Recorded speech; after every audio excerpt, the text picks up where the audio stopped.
Hello, and welcome to the Roundtable number 53. I'm Gonzalo Lira, and I'm talking to you live from a very overcast Kharkov, Ukraine today. I'm joined by my two guests, Glenn Diesen. Glenn, how's it going? And thanks for being back on again. Oh, my pleasure. And we've got Tarik. I'm sorry, please.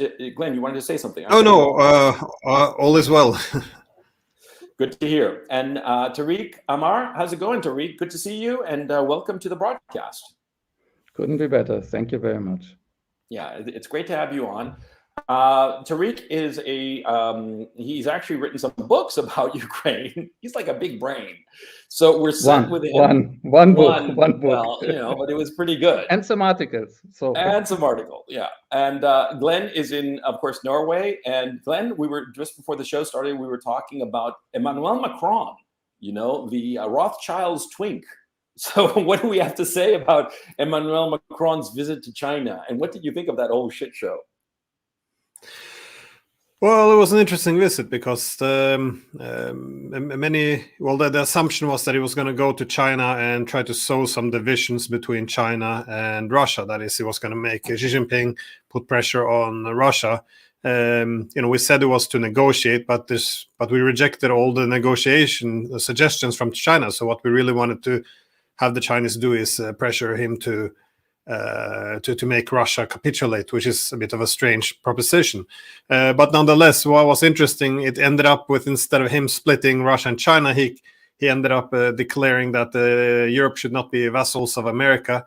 And he came home instead seeing now divisions, not just between Europe and America, but within Europe as well, because now apparently the Germans are going to go to China and they're going to set the record straight that they reject everything that the French have said. So, it's very hard to keep this divisions. We're saying that we have so much solidarity now because of this conflict, but beneath that thin layer of solidarity, there's a lot of problems brewing. Yeah, it's so funny because the Europeans try to do something to the Russians insofar as sanctions. It blows up in their faces. Then they try to sow division between China and Russia, and it blows up in their faces. It's like a Wile E. Coyote kind of, like just roadrunner nonsense. Everything they try to do just blows up against them. I mean, Tarik, do you have the same notion? What did you think of that whole trip? Well, I also think that it was some sort of fiasco, but I'm not quite sure. Macron actually didn't come the worst out of it. The worst was obviously Ursula von der Leyen, right? The Chinese showed her very, very clearly her place. She started the trip by basically reading them a lesson from abroad before she even arrived. That was a great tone setter, and they paid her back for that. And personally, I'm very happy to see that because I think it's great if Ursula encounters reality sometimes, outside Brussels. But look, the Macron thing is very interesting to me because I've always been intrigued. I don't like his domestic policies at all, and we can talk about those as well if you want to.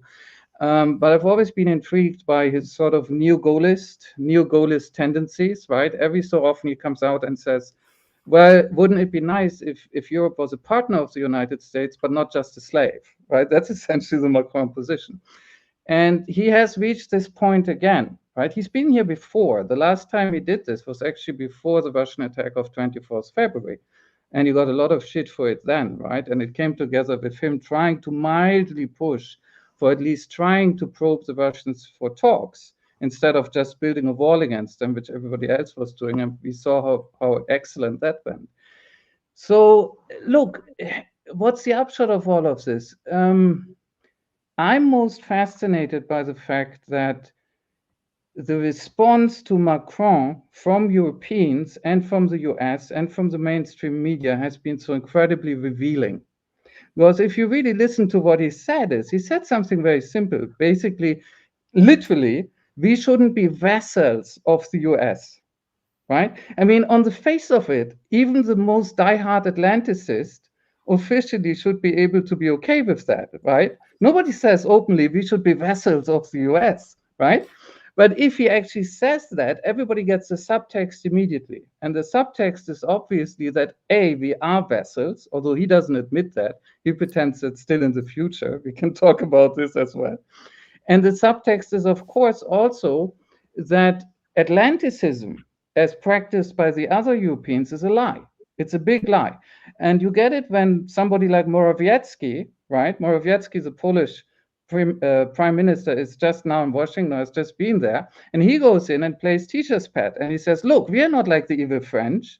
We believe in our partnership with you, right? You hear the perversion of this? It's Orwellian. Because frankly, all Macron is saying, we want to have autonomy. Now, if you know a little bit about relationship psychology, you know that to have a meaningful relationship as a partner, you better both be autonomous, right? So what Macron is saying, being autonomous and partnership, that makes perfect sense together. And that tells you something about Morawiecki and people like him and what they really want. They're not really talking about partnership. They are talking about massive dependency. And that's the big lie at the center of European Atlanticism. They talk about partnership, but what they mean is remaining massively dependent on the United States. And it's utterly perverse because you can't actually be a partner when you are so dependent. When you are so dependent, what you really are is a vassal. And there you are again, right? Yeah. Glenn, what do you think of this analysis? Because I pretty much agree. No, well, I agree, and again, this isn't only coming from France out of the blue, although of course it has this Gaullist tradition, but this is also stated very clearly in the EU documents. Over the past few years, they announced that their objective was strategic autonomy. Again, this is the phrase over and over again. They say European sovereignty and strategic autonomy. Well, this translates into, what it really means is a code word for greater independence from the United States. And it's not that strange. From day one, a key goal of the European Union has been that but the EU uses collective bargaining power to approach the US from a position of greater equality. Because if you have asymmetries, you will have a master and a slave. So this has been part of the EU objective. Now, how do you get more equal partnership, avoiding vassal status? Well, you can't have excessive dependency on one, especially if there are asymmetries. One is more dependent than the other. So the way you can overcome this is diversify your partnerships, because if you have one side taking on exploitative relationship, then you can lean towards other sides. But what we've seen now over the past year and a half is the Americans now, because we're in a war, and they're the security provider, they have a lot of influence. So now they can because now we're more dependent on them, so they're able to convert the security dependence into greater political influence. So they're telling us, cut off your ties with Russian energy. We cut off. Now we have to buy more expensive more expensive American energy. Also, when our industries are struggling, they have this Inflation Act, which they gives incentives for European companies to go to the United States.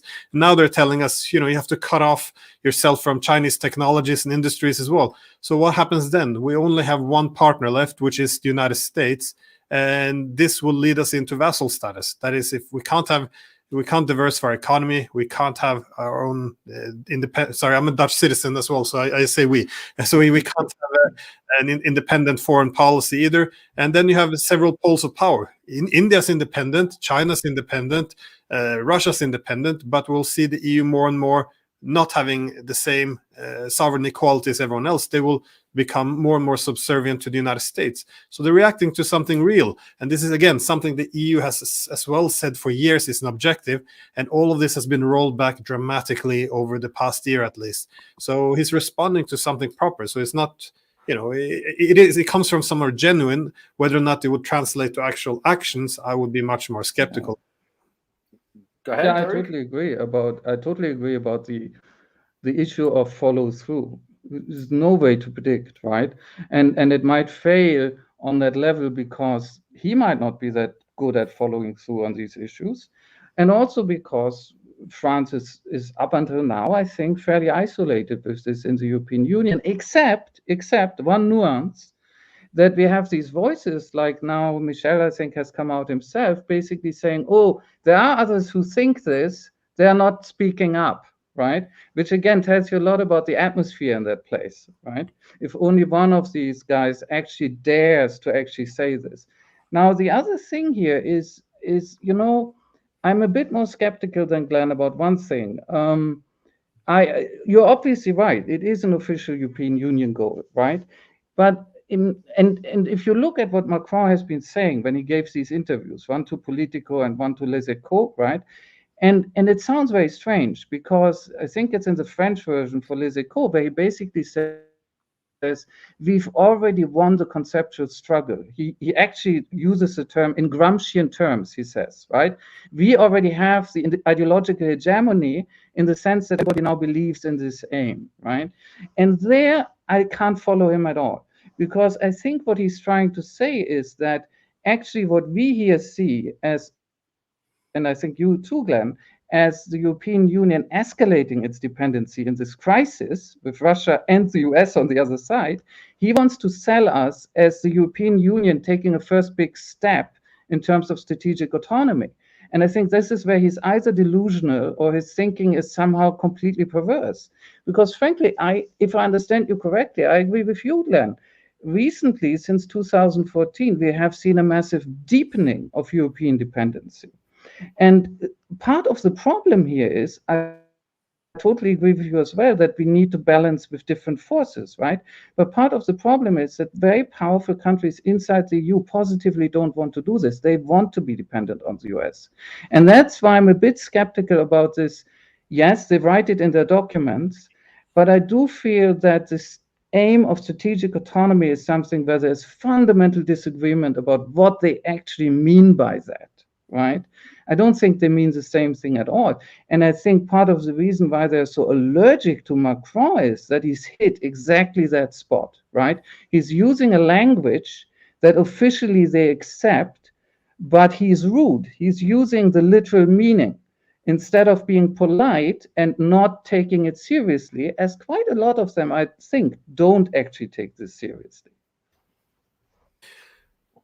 No, I don't disagree. I mean, the EU has many different member states, and a way that the EU overcomes the competing interests and perspectives among its member states has traditionally been strategic ambiguity. That's how they dealt with Russia since the 90s when they took in new member states. Is it a threat? Is it an ally? Is it a friend? How do you address this? And strategic ambiguity tends to be what can unify. And I think the same applies to what they're now saying, that they want strategic autonomy. Well, what does it mean? You can read a lot into this, and I guess as a concept, it's something that all EU member states can sign under. Yes, we have a more autonomy for our bloc, but once you start to to ask for specifics, like what does strategic autonomy means for you? If you want to unpack this concept, well, we need more independence from America. Whoa. Then many states will take a step back, saying, the Poles, the Balts, all of them, they see the United States as being, the one packing, the most guns if they're going to go after the Russians. So there's a lot of disagreements, which is why the EU often come up with this very ambiguous concept, which different states read different things into. Yeah, my thinking about the Europeans in general is that, look, I mean, for all the language, right? When they blew up Nord Stream, and from the very first moment, we all knew who blew it up. Even what's his name, the former foreign minister of Poland, what's his name, married to Anne Applebaum. The gentleman whose name slips my mind. Radoslav. Sikorski. Yeah. Sikorski, yes. Right. Sikorski. Thank you, America. Thank you, America. He tweeted it. Yeah. He tweeted it and then deleted it. But the internet is forever, as they say. He tweets this, and we all knew who did it. Okay, and the thing his is, wife, the Germans. His wife explained it was a joke, though. Yeah, sure. Yeah. I always joke. When I hear about look, I mean, the whole bombing was a practical joke. I mean, that's one way to look at it. Just kidding around. They were just having fun in the sea. The Pentagon had some C4 lying around and some divers who hadn't done much lately. So hey, what the hell? Why not? Let's have some fun this weekend. No, I mean, and the Germans did nothing. Absolutely nothing to something that is an egregious attack on the infrastructure of the German nation that has a direct impact on the German economy. And they were just la-di-da, and they still don't dare even talk about it and not just Germany, throughout Europe. So the relationship, I mean, like, let's put it this way. Suppose the Chinese had bombed some Russian infrastructure, or whatsoever it was, and that was it to the benefit of the Chinese. The Russians wouldn't sit still for it. The Russians would just raise holy hell. They'd probably break off diplomatic relations with China and just go to town on them and just exercise whatever diplomatic leverage against the Chinese. I mean, you all know that that's more or less what would happen. But the Americans just blew up this vital piece of infrastructure, and the Europeans were just cuckolds. It's like a husband who comes home from hanging out with his girlfriend, and still with the girlfriend's lipstick on his face, and he says to the wife, "Honey, I'm home," and the wife just like, "Oh, did you have a nice time?" and says nothing more. That's basically what it seemed like to me. Look, if I may, I am a German citizen, right? Among other things. No, I have only one citizenship. But look, I totally agree with you, and like you, and I guess like Glenn as well. It was clear to me it was the USA from day one. I'm still here. I'm just getting some coffee. Yeah, go ahead. The behavior of the German government under Scholz. Look, either they knew about it before. There is a theoretical possibility, right? In which case it's even worse. Or they knew about it afterwards at some point. It's impossible not to know, right? Whatever it was, they're now helping with the cover-up, right? And if you look at this in terms of political response, if you had told me this a year ago, I would not have believed this possible. I would have said, yeah, a German government will be very embarrassed. It will be an incredibly difficult situation for them. But the logic of this attack itself would force them to do something. Obviously not declare war or anything like this, but something substantial. Like, for instance, kicking out American diplomats immediately, suspending NATO membership, suspending, maybe not yet canceling, or indeed telling the Americans that the soldiers have to leave, all of them. Because this is an act of war, right? And once you have an act of war covertly conducted by an ally on yourself, kicking out their bases is actually the minimum response, right? This is a very moderate response. And another counterfactual, if there have been arguments about pipelines between then Western Germany or West Germany, when that was still a thing, and the USA before, right? And one of the chancellors who was important in that was a guy called, as you probably know, Helmut Schmidt, who, as it happened, same party as Scholz now, but a very different type. I don't think he was a saint or above suspicions, but I'm actually quite sure, without any undue nostalgia, that Schmidt would have taken such measures, because he would have understood, once you attack like this and you just sit still, something very, very bad happens to the prestige and sovereignty of your country. You can't just accept that. And so what is happening right now with the whole German government, as I think, helping the USA proactively to cover up this act of war and eco-terrorism, that's what it is actually unheard of. This is horrific. And that's also why, when I come from a German perspective, when I wear my German hat, so to speak, and I hear Macron saying we will be vassals in the future, I really have to say, no, we are now.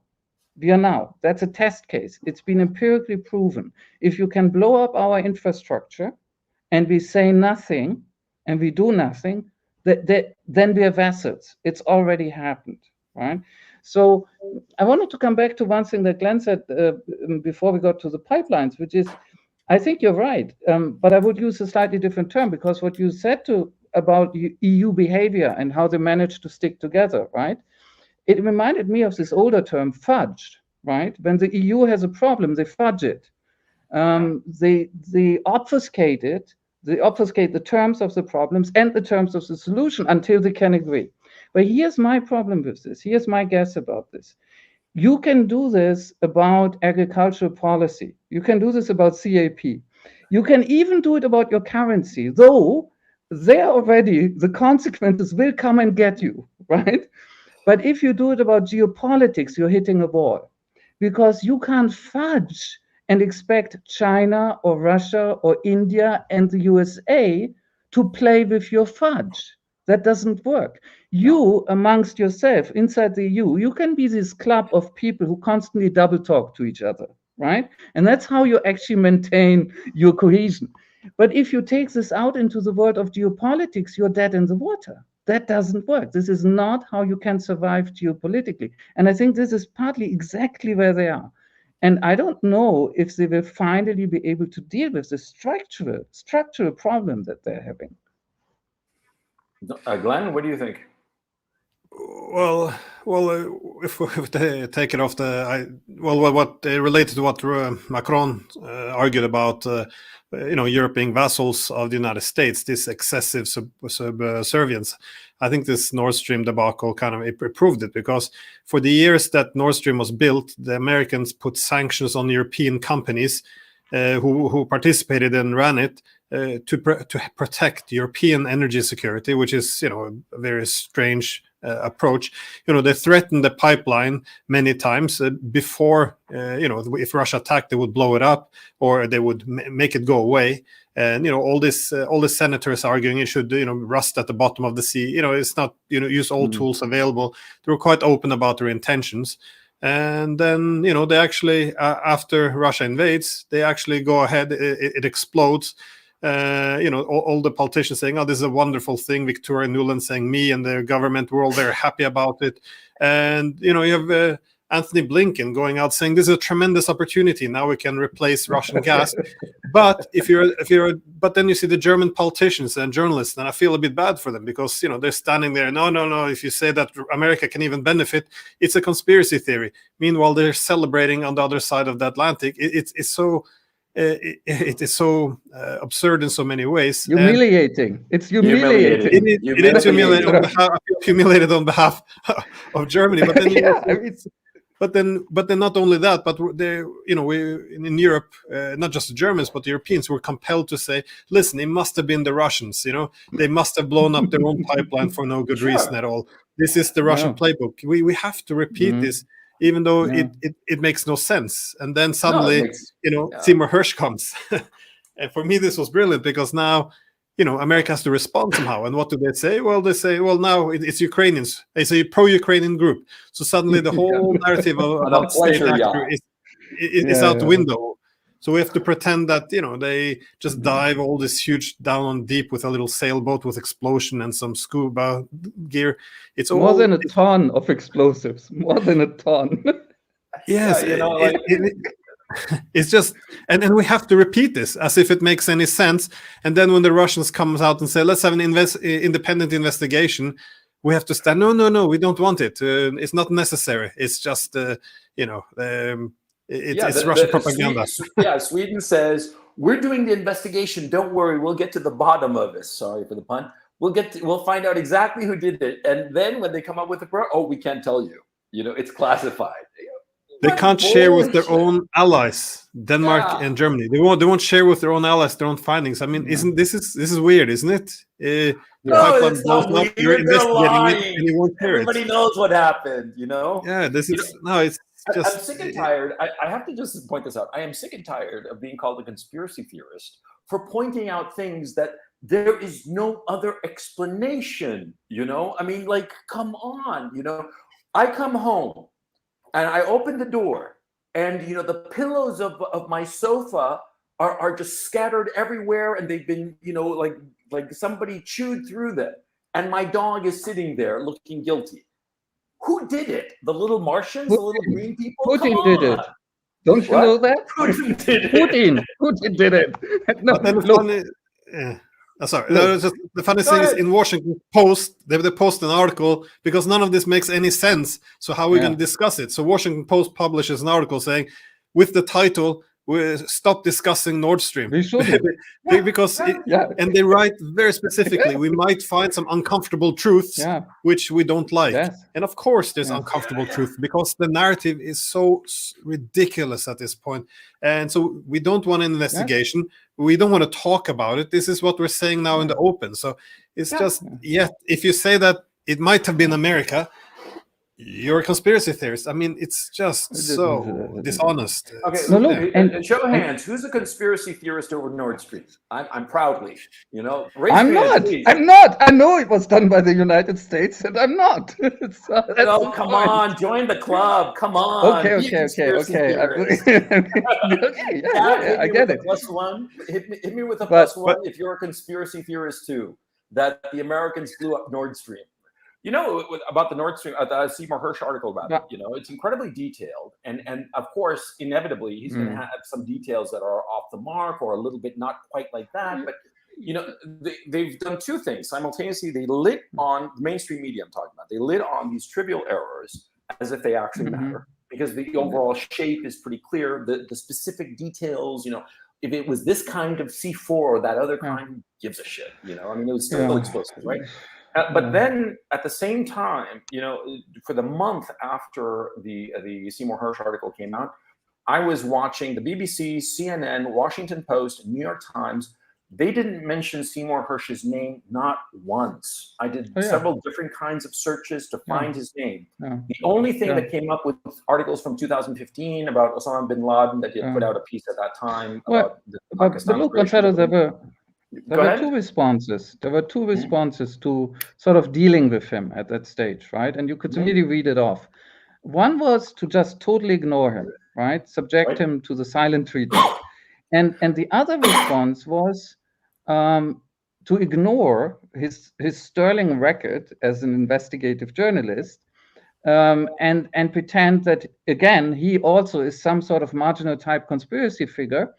And if they had to acknowledge the record, then the next step was to say, oh, he's gotten old. He's gotten old, senile, and insane. And this is what I saw a lot in the German media. They were strong on that, right? So they weren't just attacking Hersh. They had to deal with the irritation. They were taking him down. They were destroying him, character assassination, everything you want to take away the authority the guy obviously had, right? And then you got the ridiculous story in Zeit and by ARD, German TV, right? Where the Andromeda, the sailboat, the Rubby Duck yacht, actually made its appearance. And these people insisted that they had done the real investigation, right? Man, were they used. But there is a broader point here that I wanted to mention, which is, look, I'm not only, but to a very large extent, a historian of Russia and the former Soviet Union, right? And when I was young, especially, I used to read a lot about dissidents and how they saw the world and how they stood up against the Soviet authoritarian regime, right? And one thing that always impressed me very much was that they lived in this universe where they knew that the news were fake and that the authorities were lying. They knew it. But the trick wasn't to make them believe. It was a power game. The trick was to force them to either repeat the lies or to at least be silent about them. And frankly, we are there now. I'm very sorry. I wouldn't have thought I would see this, but we are there now. We are being told ridiculous, ludicrous, lying narratives about Nord Stream, for example. And we are being told, and you either believe this, you positively go along with this, or at least shut up, right? And what this does psychologically to people, and I think that the dissidents had very important insights, it's extremely disruptive. Because if somebody can force you to either buy into something you know is a lie, to live with this cognitive dissonance all the time, or humiliate you into being quiet and marginalizing yourself from the public discussion because you can't say anymore that it's a lie, they have done enormous damage to you. They've really cut you down to size. And I feel these mechanisms are now operating here with us in the West. And that's a sight to behold. I mean, that's amazing. I completely agree, and I'm laughing about it, of course, but it is, it's the corruption of all of the value, the Western values, the values that forged Western civilization over the last 300, 400 years. Because you are exactly right. If you say something that goes counter to the narrative that is promulgated by the legacy media and by the people in authority, you're automatically a conspiracy theorist. And so far as I'm concerned, I've been a quote-unquote conspiracy theorist since mid-80s rather. Around 1984, 85, I was living in Chile. I'm from Chile. And I was living under the Pinochet dictatorship. And full disclosure, at that time, I protested against the Pinochet dictatorship. And I saw an article in Time magazine about Chile at the time. And it was completely off the mark, just complete nonsense. At that time, I was not in favor of the Pinochet dictatorship. I was protesting against it. And even I would look at this and say, this isn't real. They're just pushing bullshit. But that issue that has existed now, and I would argue since at least the last 7 years or so, perhaps longer, is that you cannot say anything against the narrative, or else they really go after you and ostracize you. And now, as of late, they're going after your money and your ability to earn a living. You know, I mean, it's social media has become this cudgel that can smack down any kind of dissidents. And I think that's the worst part, because just to finish the point, back in the Soviet Union, it was the KGB or whatever other security apparatus who would come knock on your door.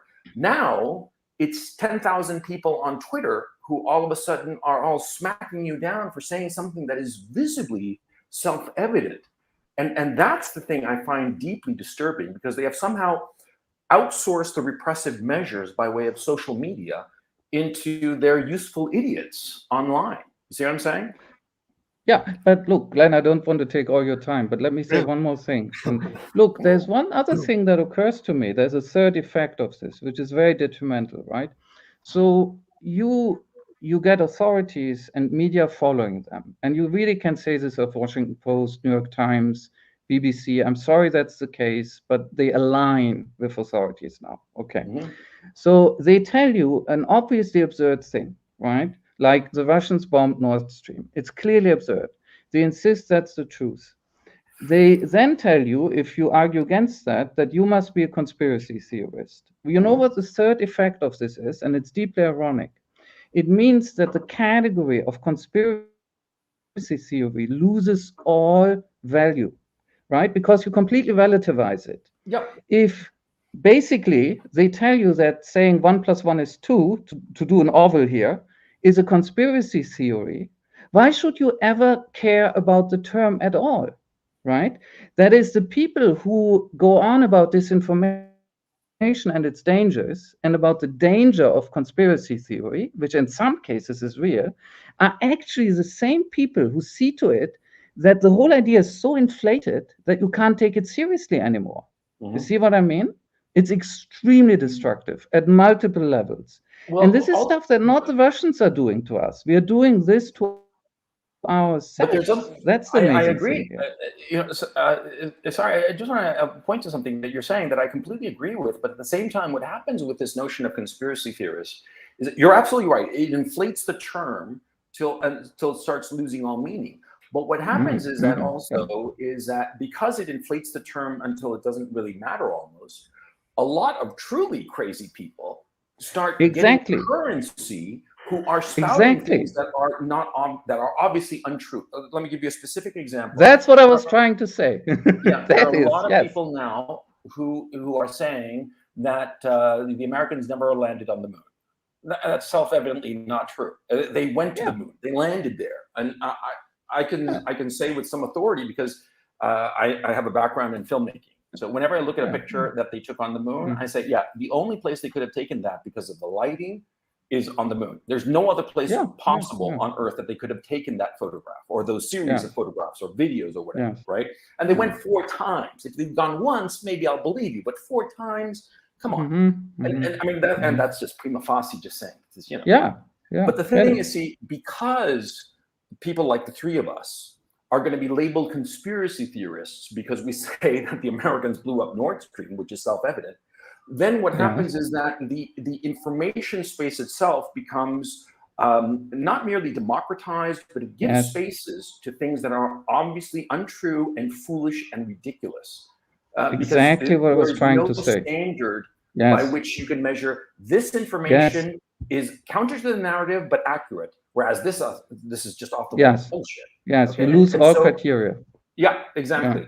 A complete relativization of the information space, which I find deeply disturbing because and it goes back to the issue of how the accredited institutions in the West, which were created in order to give some semblance of authority, have become so corrupted by following along poodle-like, chihuahua-like to the people in authority, that now nothing said is considered real. We're floating through this information space where everything is a matter of opinion.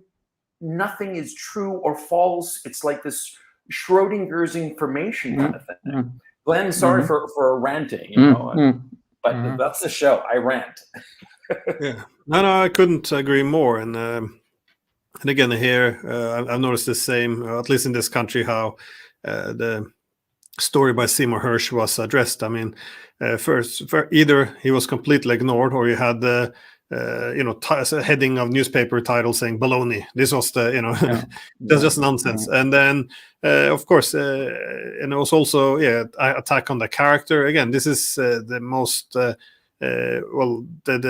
the most leading investigative journalist in the world. I mean, from Vietnam massacres to Abu Ghraib in Iraq. Like, who else would be a larger investigative journalist than him? So, but what happened in the media? Suddenly, overnight he turned into an old senile Putinist. This was exactly. And again, it's a great shame, because one of the best, strongest. One of the big strengths in the West has been always to have this, open societies. The idea that you can discuss, and then you can come together to find some objective truths. And if you're on the wrong path in terms of foreign policy or domestic, whatever it is, it allows you to to self-correct and go in a healthier direction. But we don't have this anymore, because stating the obvious is now a problem.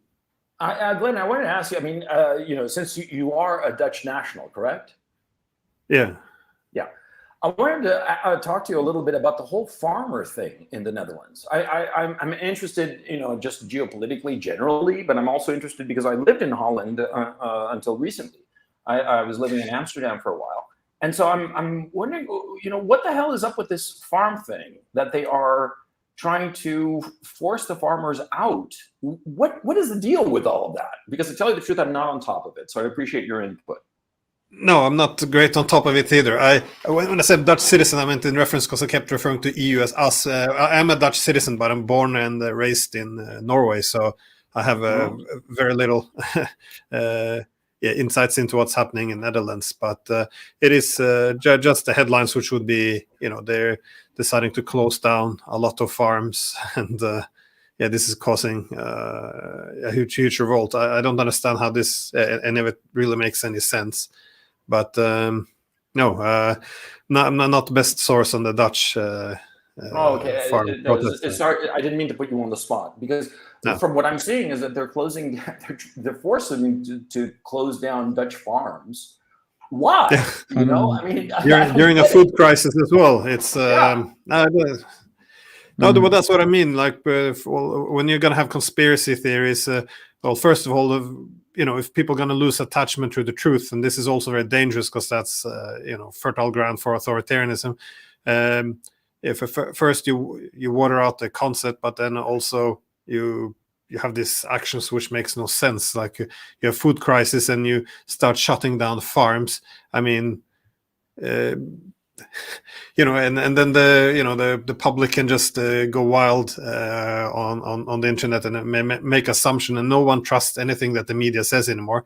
And again, it's very problematic, because we see almost every nation now, the trust in the media declines all across the West, and no one asks why. I mean, from my opinion, the media is losing trust in media because it's less trustworthy, and yet we are dealing with it as if it's some dark forces corrupting us, or it's the alternative media. But again, we're addressing the symptoms. The alternative media is making inroads because of the vacuum left by the media, the credibility vacuum. So no, I think it's there's something else too. There's this notion that you don't really need to actually do stuff. You can just bullshit your way through. And I think of Macron insofar as his negotiations with Putin before the war, and now when he went to China. He in both occasions, he just went there to Moscow and Beijing respectively, and just talked and talked and talked. but got nowhere and was just promising stuff and at the end nothing came of it. It was just like really good bullshit, like a really good McKinsey presentation that goes absolutely nowhere. And Putin and the Kremlin in general are like, you know, Macron, screw him, and with his meeting with Xi Jinping, Premier Xi was basically, you know, like yawning almost. I mean, he was sighing repeatedly, apparently, from accounts. Yeah, but you know, I'm not so sure, to be honest. As I said before, I've never liked Macron at all for political reasons, and especially what he's doing now with the pension reform.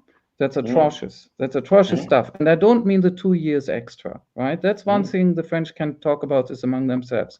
What I mean is the way he is doing it. The way he's doing it is authoritarian. And he's using all sorts of special legislation. He's cutting short all sorts of procedures.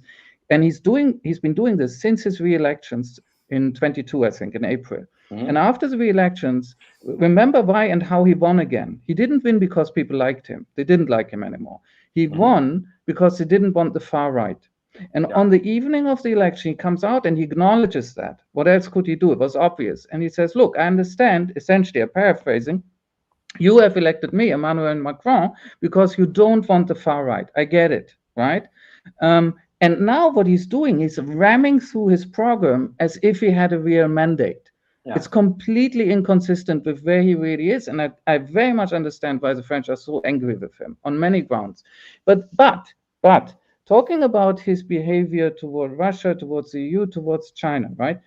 With China, I would mention one thing. As far as I understand, he did go to China with several dozen at least of French entrepreneurs, right? Yeah. And this has been kept very, very quiet, and they know why. But I think there is some substance there, actually, even if it's very monetary substance, right? No. The other thing with Russia, right, the pre-24 February situation, 22, look, how far can you blame him? You know, I was following that at the time. No, he didn't get anywhere. That's absolutely true. But he also had absolutely nobody on his side. He was completely isolated. He was getting a lot of shit from the usual East Europeans and Baltics who were policing the discourse, right? Every time you even look at Putin, you're already a traitor to the great values of NATO. The Germans were nowhere, of course, because they had this new crazy government that we still have in power right now. So, you know, he was isolated. I'm not saying he would have gone somewhere if he had had better chances, but I am saying he didn't have a chance, unfortunately.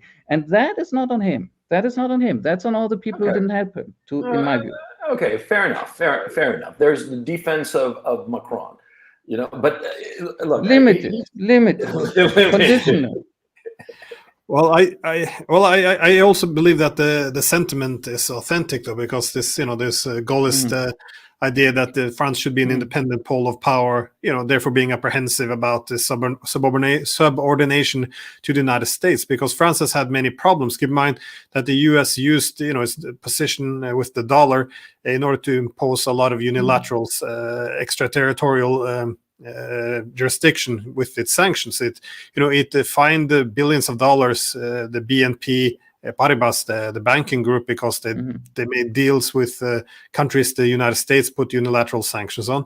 They put sanctions on, you know, Alstom, the energy and the transportation company, to the point where the Americans could actually take it over, which is an incredible geoeconomic maneuver, if you will. They conquered one of the giants of France. And they were also blindsided when the Americans and the British, convinced Australia to abandon the submarine deal under AUKUS. So they've been overrun, many times by America. So if they feel like vassals, they probably have good reasons, and this is kind of reflected all over his statements as well.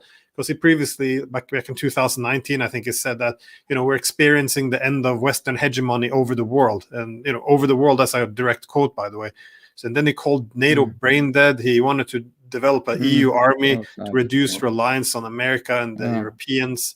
And on many occasions, he used that same word. We can't be vassals of America, and we therefore must have an independent policy towards China to avoid that the world simply organized between China and United States And the role of the Europeans is just always to align with America. And the problem with this is if you wed yourself only to one side, America will take you for granted, if you will. They assume that you have to support them. Meanwhile, you lose all value to China, because why would you talk to Paris? Just go to Washington. They're the one who makes your decision. So Macron has been quite consistent on this matter, but it's the ability to deliver. And again, I look at the Russian case and before the war, because he said everything that the Russians wanted to hear. Like, we can't have a European security architecture which is simply based on the principle of moving NATO closer to Russia's border. This is not the recipe for success. This will bring war. This is disaster. We have to reform the European security architecture. Russia is a European country like us. This is exactly what the Russians want to hear. But when they put the proposals forward to avoid war, nothing. Then, but again, I think the intentions were there. So I would agree with that. It's probably the capabilities, because he never followed through on anything. But again, he had everyone against him. By the way, parenthetically, what do you guys think of Finland joining NATO? No. Okay, we can move on, or do we want to expand on that heavy sigh? Well, I think it's, from my opinion, I think it's a disaster, because again, during the Cold War, you had a neutral belt running from north to south of Europe of states to be a bit of a buffer to avoid intensifying tensions. Now, again, from my perspective, Finland has probably been the greatest success story of neutrality, simply because of its history before, and it has had all this peace. And now it's going to go from being the greatest success story for neutrality to be NATO's largest front line against Russia. And all of this, while no Finnish politicians are suggesting that Russia has any evil designs or invasion plans of Finland, but nonetheless, this is the path they're going down. And whenever you ask people, like, why would you do this? To quote or paraphrase Anthony Blinken, well, Russia thought they would get less NATO. Now they get more. I mean, this is not a security strategy, just spite and rubbing in the face of Russia, humiliating them and reducing their security. If this is our motivation, fine, we're great 8-year-old kids on a playground, but this is not how you run security strategy, though. But you know what's worse, Glenn? What's worse? I totally agree with you, but what's even worse, it's not even their own spite. They're basically acting for the Americans. The Americans have this axe to grind with Russia and want to show them that they have to pay for what they did. And Finland sacrifices its own national interests, which work very well with what they had, so that the Americans can do this tit for tat. It's insane. It's completely insane. I think they will regret this terribly in the future. But there was some other thing that I was thinking of, and unfortunately now I've forgotten it. So please move on. No, insofar as the whole Finnish thing is concerned, I think for the Russians, it's actually militarily, it makes their job simpler. Because do keep in mind, before Finland and Sweden joined, it would have presented an awkward situation if the Russians had ever any intention of invading Western Europe, which I don't believe at all. But now with Finland as, the enemy, they can actually fix their situation so that they can defend against Finland. I'm not sure. I mean, there's also the other thing too, is that Finland's economy depends to an extraordinary degree on Russia. And so the notion that by joining the avowed enemy of Russia, you are going to help yourself in any kind of realistic way. I wouldn't be able to speak of the details, the specific details of how this could affect Finnish economy in the long run, but I don't see it being positive by any stretch of the imagination. Tarik? Look, as far as Russia is concerned, I think it will cost them, will make their job harder, actually, especially because with Sweden and Finland officially joining, I mean, they've always been aligned with the West. Yeah. Let's not forget that. That's the funny thing here, right? They had a lot of Western connections already. In fact, I think they had the perfect mix. They don't need NATO. NATO actually makes the situation worse. But so if Sweden joins, but with Finland joining and if Sweden joins, Russia's situation in the Baltic Sea gets harder again. I think that's pretty clear. So I do think, as Glenn does, that we are reducing Russian security. And we're doing it out of spite, and there's nothing in it really positive on the other side. That's just not true. It was much better the other way for NATO, actually, and I'm sure for the Finns as well. But look, what I wanted to say is, I mean, it's also a question, a little bit of contingency, right? When you teach history of the 19th century, you have to tell your students that, yeah, some things depend on whether there's a competent or an incompetent ruler. Sometimes you have William I and it's not so bad, and sometimes you have William II and it's very bad. Sometimes you have Alexander II in Russia and it's all sort of okay, and sometimes you have Nicholas II and that's not okay at all. And it really is the genetic lottery, right, of these dynasties. Now, the tragic irony is, not through genes, but in another way, democracies can do this to you too, actually. And what happened in Finland, I must say, I think, was a case of incredibly incompetent, short-sighted. I don't want to say something more offensive, but I think something much more offensive. This channel is demonetized. You can go for it. It's clear what I mean. Leadership at this decisive moment. I'm not sure this would have happened without Sanna Marin. I think this was catastrophic for them. And I mean, Glenn may correct me because I'm not so sure about Finnish domestic politics. But my impression is that the way she actually became prime minister was actually really quite weird, right? She also didn't come in on a massive mandate through the most regular type of elections. So there is a concatenation of these circumstances that brings us a terribly incompetent, completely out of their depth leader. I mean, there's one person, I think, who competes with Sanna Marin in incompetence in Europe, and that's Annalena Baerbock. I'm sorry. Yes. I'm sorry, they're both women. They're meant to, absolutely. But right now, these two are the top. I mean, they're horrific. I mean, Sanna is gone. I understand. Of course, she will move on to, I don't know, the UN or the IMF or something, right? But she's at least gone from that office. But these two people are actually horrible in this situation, and they've done a lot of damage. Well, this comes a bit back to. Oh, sorry. I've thought a lot about the leadership class in the West because I think we can all agree that the leadership class in the West is cosmopolitan and it owes more allegiance to each other than to the people that they rule over. And my thinking is that the mechanisms by which we choose the leadership class in the West, the qualities that allow you to advance within the system of, the universities, the right universities, then getting into the right internships at some international organization, and that career path, it prioritizes certain qualities of conformity and willingness to accept whatever the people above you say, and sort of like squeezes out any kind of independent judgment. And it graduates, if you will, to the top echelon, people who are incompetent in the actual task they are assigned to do. I mean, like, let's take the case of Anthony Blinken. I don't think that anybody would disagree that he's an idiot, that he doesn't understand the first thing about diplomacy and how you work with other countries. But the qualities that allowed him He's certainly not a diplomat, no. Yeah, I mean, and he's not a diplomat. I agree on that. Yeah. No.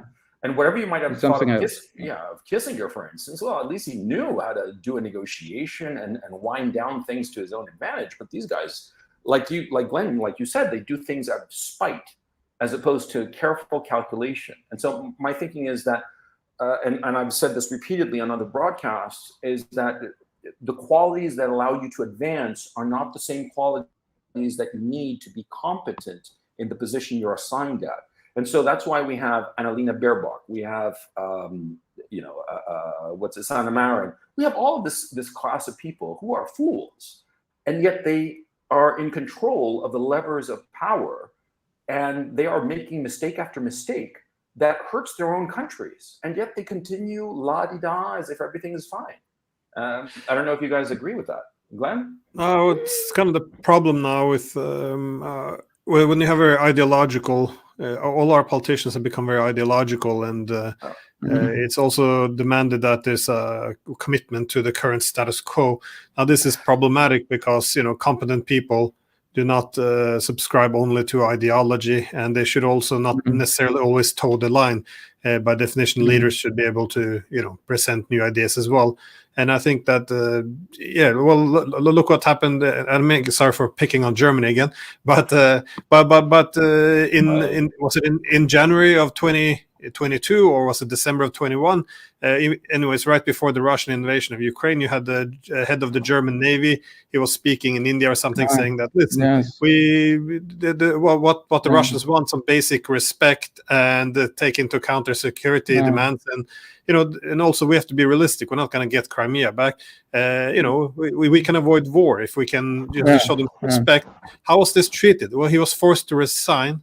And then you had the head of the German army, I forgot what his name is, the head of the Bundeswehr, he criticized the war. I can't remember what he said, but he was sacked. He was removed. So this is what happened. But the arguments were quite reasonable. I mean, if you can avoid war by merely recognizing reality that we're going to have to find a solution to live with Russia on the same continent, and Crimea is not coming back. But this is seen as treasonous to the ideology, so they had to go. Meanwhile, you have people like Baerbock who can sit in the EU Parliament and, well, de facto declare war on Russia, saying we are at war with Russia, and there's nothing. There's no. I mean, it's beyond absurd. And of course, the queen of the ridiculous would be Ursula von der Leyen, of course, who went to China with Macron, and it's just. These people, they haven't adapted to the multipolarity, the realities of the new world. They're still behaving like it's the 1990s. So, going to China, starting to lecture them. So, Glenn, I ask you, how is it that we got this leadership class, if not by a flawed system of selecting leaders? But Gonzalo, if I may say one thing, because I think Glenn is saying something very important here, which is that part of this is an ideological overdrive in politics, right? And it actually has its own ideology. It articulates itself. In the case of Baerbock, it's the famous Werte, values, right? And it has nothing to do with values, real values. I'm sorry, I'd claim those for something else. It's simply a tag to cover up the fact that they have nothing but these simplistic ideologies, and that their actual policy-making competence is zero. And in fact, if you want to talk in terms of ethical values, I think you have an ethical problem when you conduct a policy that helps trigger an unnecessary war, actually, right? So the irony here is, after all, that if the West had behaved more constructively in December 1921, when the Russians were clearly coming out and saying, we need to talk. They did warn us, right? It was clear enough. Yeah. If the West had not simply dismissed them, which is exactly what we did, minor exception, Macron, but we talked about that, right? There would at least have been a chance to avoid this. There would have been a chance. Now, I'm not saying we would have avoided it, because I don't know the future. It's a counterfactual. But I know one thing, we did not try. We did not try with a vengeance. The Russians were saying, come to the negotiating table. Yes, they were saying it in a harsh tone, but that's the way to get our attention. And nobody kept us from saying, yeah, we will negotiate, but not necessarily on your terms. And all our response, I remember this moment very well, was, oh yeah, we want to talk to you, but our talk is basically reading out what we will do. That was Stoltenberg-Blinken diplomacy. We tell you what we will do anyhow, and we tell you we give a shit what you think about it. This is us talking, right? These guys really think that's diplomacy. So there is an ethical responsibility here as well on the side of the West, right? I mean, the way I've often put it is, Ukraine de facto now has a terrible enemy to the northeast, and that's Russia, and they have awful, awful friends. And both of them have done enormous damage to Ukrainians, both of them together or against each other, right? But here's a point to come back to this question of how did we end up with these elites.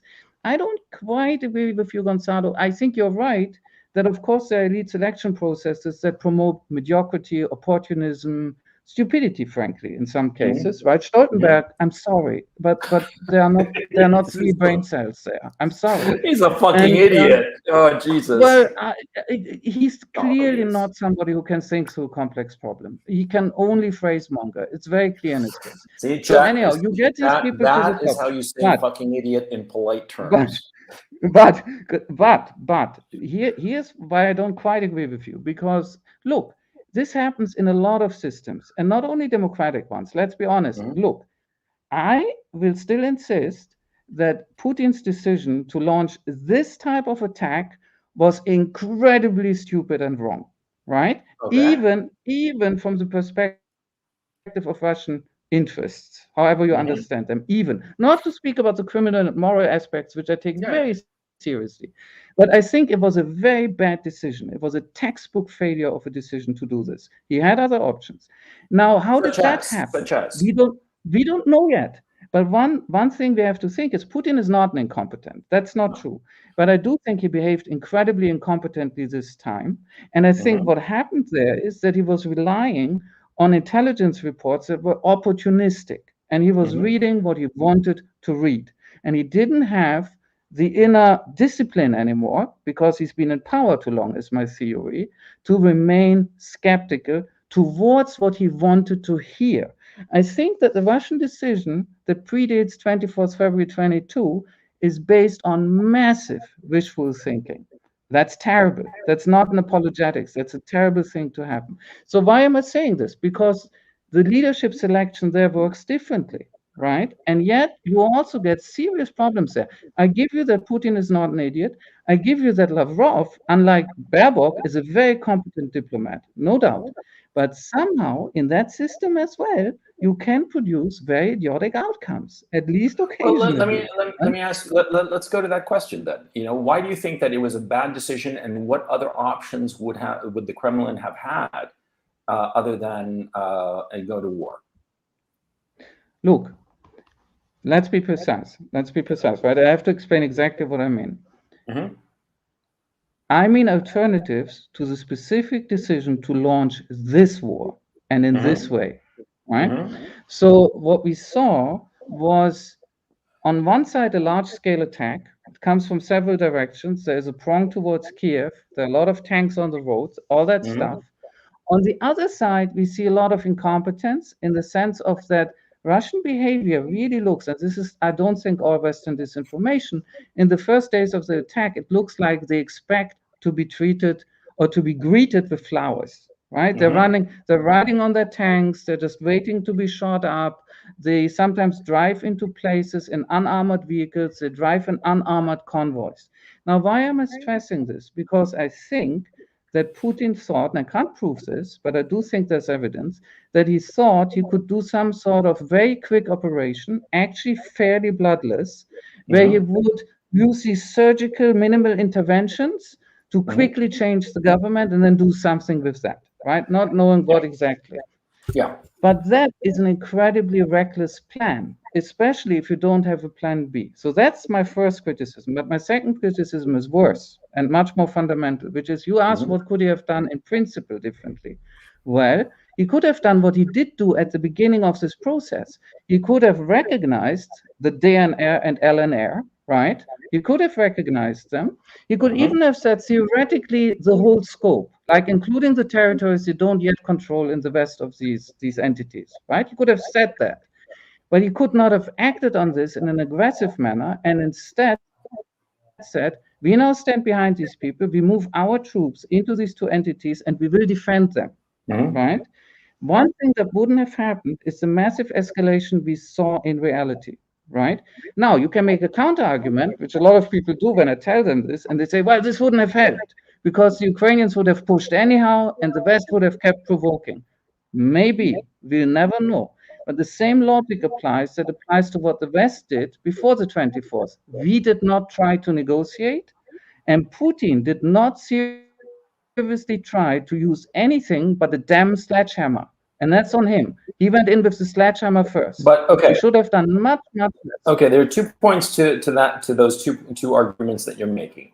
Number one, in the south of Ukraine, the Russian forces were greeted with flowers and open arms. Okay, that's why the LPR, DPR in Zaporozhye and Kherson regions, the Russians were able to advance and hold all that territory until they got to the contact line. Okay, and in Kherson as well. Okay, so to your point in the first part, in the north of Ukraine, certainly there were expeditionary forces, and they thought they would be able to do what they succeeded in doing in the south. And do keep in mind, when they invaded the south and the southeast, the Kiev regime forces fled, and so so there's that point to your first point. Okay. that they were not greeted with open arms in Kiev. Yeah, but at the same time, the army that they deployed in Kiev was certainly not an army designed to take the city. It was an army designed to scare the leadership into potentially fleeing. And perhaps they had bad intelligence insofar as that, thinking that Zelensky would roll over and flee to the west. But that's But it was wrong. But yeah, but it was a reasonable gamble, and a lot of these decisions are ultimately no. Okay, there we disagree. We disagree. But hang on, let me get to your second point. In terms of launching the offensive on February 24th, of launching the war, let's call it what it is, it was known that the Kiev regime was amassing forces in the southeast with the intention of invading LPR and DPR and wiping out all the militias and ethnically cleansing that region of ethnic Russians, which was the stated purpose of the Kiev leadership. Okay, so it's not that it wasn't a fantasy. Okay, and insofar as that was true. Okay, I mean they've said it repeatedly so many goddamn times. It's absurd. I mean, at some point you have to believe when somebody tells you what their intentions are. Yes, but that's not really. Listen, here's the point. Concerning your second point, and I don't want to take up all the time because Glenn also wants to say something. But look, as to our disagreement here, right, which is fine. No, I mean, like, just that's fine. I much prefer disagreement, and it makes a better show. But let me explain one thing about my position. Your first point, there were moments where they were greeted with flowers, where they were welcomed, right? Fine, let me grant this. Even if that's true, Putin still built his whole plan on this happening in many more places than where it happened. That's a problem. Now, okay. But second point, which I think is actually more important for both of us, I think, which is you say, look, the Kiev regime was concentrating forces and they would have attacked LNR and DPR and then done terrible things. And we don't even have to go into detail what we think would have happened exactly. Let's assume we both agree that there was some possibility somewhere of Kiev acting on their words and saying, this belongs to us, we get it back with military means. Okay, possible. But here's what I think about this. Putin would have been much wiser and much more humane as well to devise a defensive policy against this. He could have said, I'm moving in very substantial military forces of the regular Russian army precisely to block such an attack. But he didn't have to go for an attack of his own instead. Right? What I think here is what happened, or what may have happened. I'm speculating, right? But what I think may have happened is that Putin basically had this moment where he thought, I can sort of staunch the problem, right? Or I can go to the root of it and cut it all out, right? I can get to the center of it and remove it. And I think he went for the second option. I think this is what we saw on the 24th of February. And that's where I think he made a huge mistake. And I don't think he had to, right? This to your second point. He could have secured the DNR, LNR in a defensive manner. He did have this other option. That's exactly where I think we see things a little differently. Well, I'm not sure. I mean, I see your point of basically saying that the LPR, DPR would be a Russian protectorate, but, the Russian army is not there. Something along those lines. But that would have... No, that's what I'm arguing. He should have sent them in, just to be clear, so that we don't misunderstand each other. I'm arguing he could have sent the regular Russian army into these territories that were under separatist control, if we call them that for a moment, right? DNR, LNR, and basically said they will now take on themselves to defend these territories. And also, if Ukraine comes into these territories, they will immediately encounter the Russian army with all the political consequences. Sort of an inverse tripwire concept, right? Like with a big wire, actually. Okay, but I mean, I gotta admit, Tarik, that what you're positing is basically this that we have now, or what happened on February 24th. No.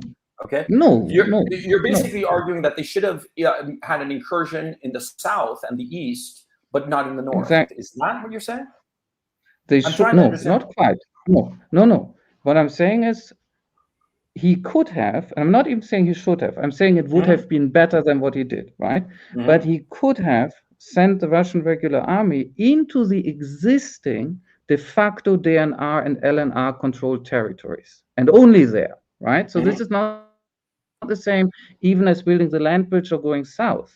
There's a difference with what you just described. It's a much more defensive move. It would have been, well, in terms of international law, people will hate me because in terms of international law, it wouldn't have been strictly defensive. You still have to cross a state border, blah, blah, blah. But I'm talking about something else. I'm talking about the ethical aspect of how much destruction you risk, right? I see your point. I think I see your point. Yes, but I think that there are several factors that you might not be taking into account in your analysis. Number one, if you're going to go in, it's always better to go in strong, okay, and not fuck around. Oh yeah. No, I don't believe in that. No. That's an a priori, I don't believe it. No, here you have to look at the battles that have been going on the contact line, where the Kiev regime is going in piecemeal here and there, and they've attrited their army. And okay, hang on a second. But there are also two aspects. I see your point. I don't believe it. Yeah, okay. But there are two aspects that you're not taking into account, which is the military would have said, no, we got to go in strong. And the military has enough weight politically within the Kremlin to have had its voices heard. And the public opinion in Russia would not have stood for half measures, because what you're positing seems more like half measures. I think that Putin, I do not believe that Putin was exclusively pushing for this war, but it was a consensus decision that he had to implement. And the fact that he put certain constraints in the actions of the Russian army initially, kind of like it leads me to conclude that Putin put these conditions on the military that the military did not want, but it was basically negotiation between Putin as the political leader and the military wanting two different things, because the military would not want to be constrained. They'd want to go whole hog from the get-go, because they know they do better this way. The observation about the constraints, especially at the beginning, right? I think you observed something factual there, no disagreement.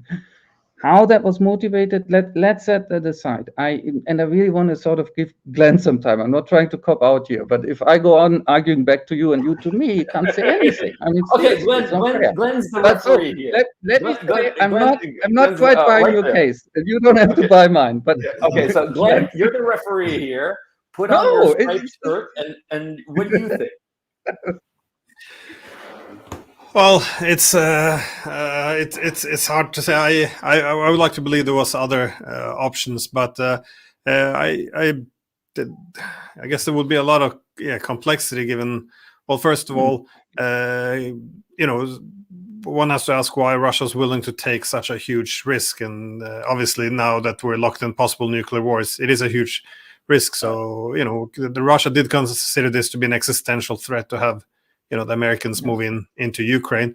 And the problem is, without diplomacy, they might end up in a situation with all or nothing. But I like your argument that they didn't have to go all the way in. That doing nothing or go full invasion. That you have an escalation ladder. There's something you can do. You can supply weapon system to Donbass, for example.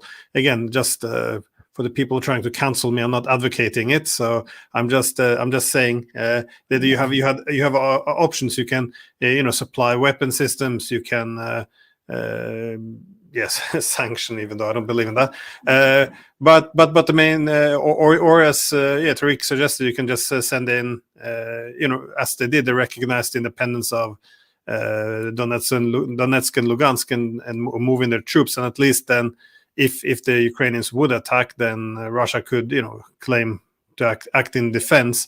But again, it's whether or not this half measure would be good, it depends, because Putin is famous for saying that when he grew up in St. Petersburg in the 50s, he learned that if conflict is fight is unavoidable, it's important that you throw the first punch effectively, which sounds like what Gonzalo just said. And I see the logic in it, but also that logic is not always exists. But I guess for Russia, it's like how it would go in soft would be complicated. Again, I'm not sure what they discussed.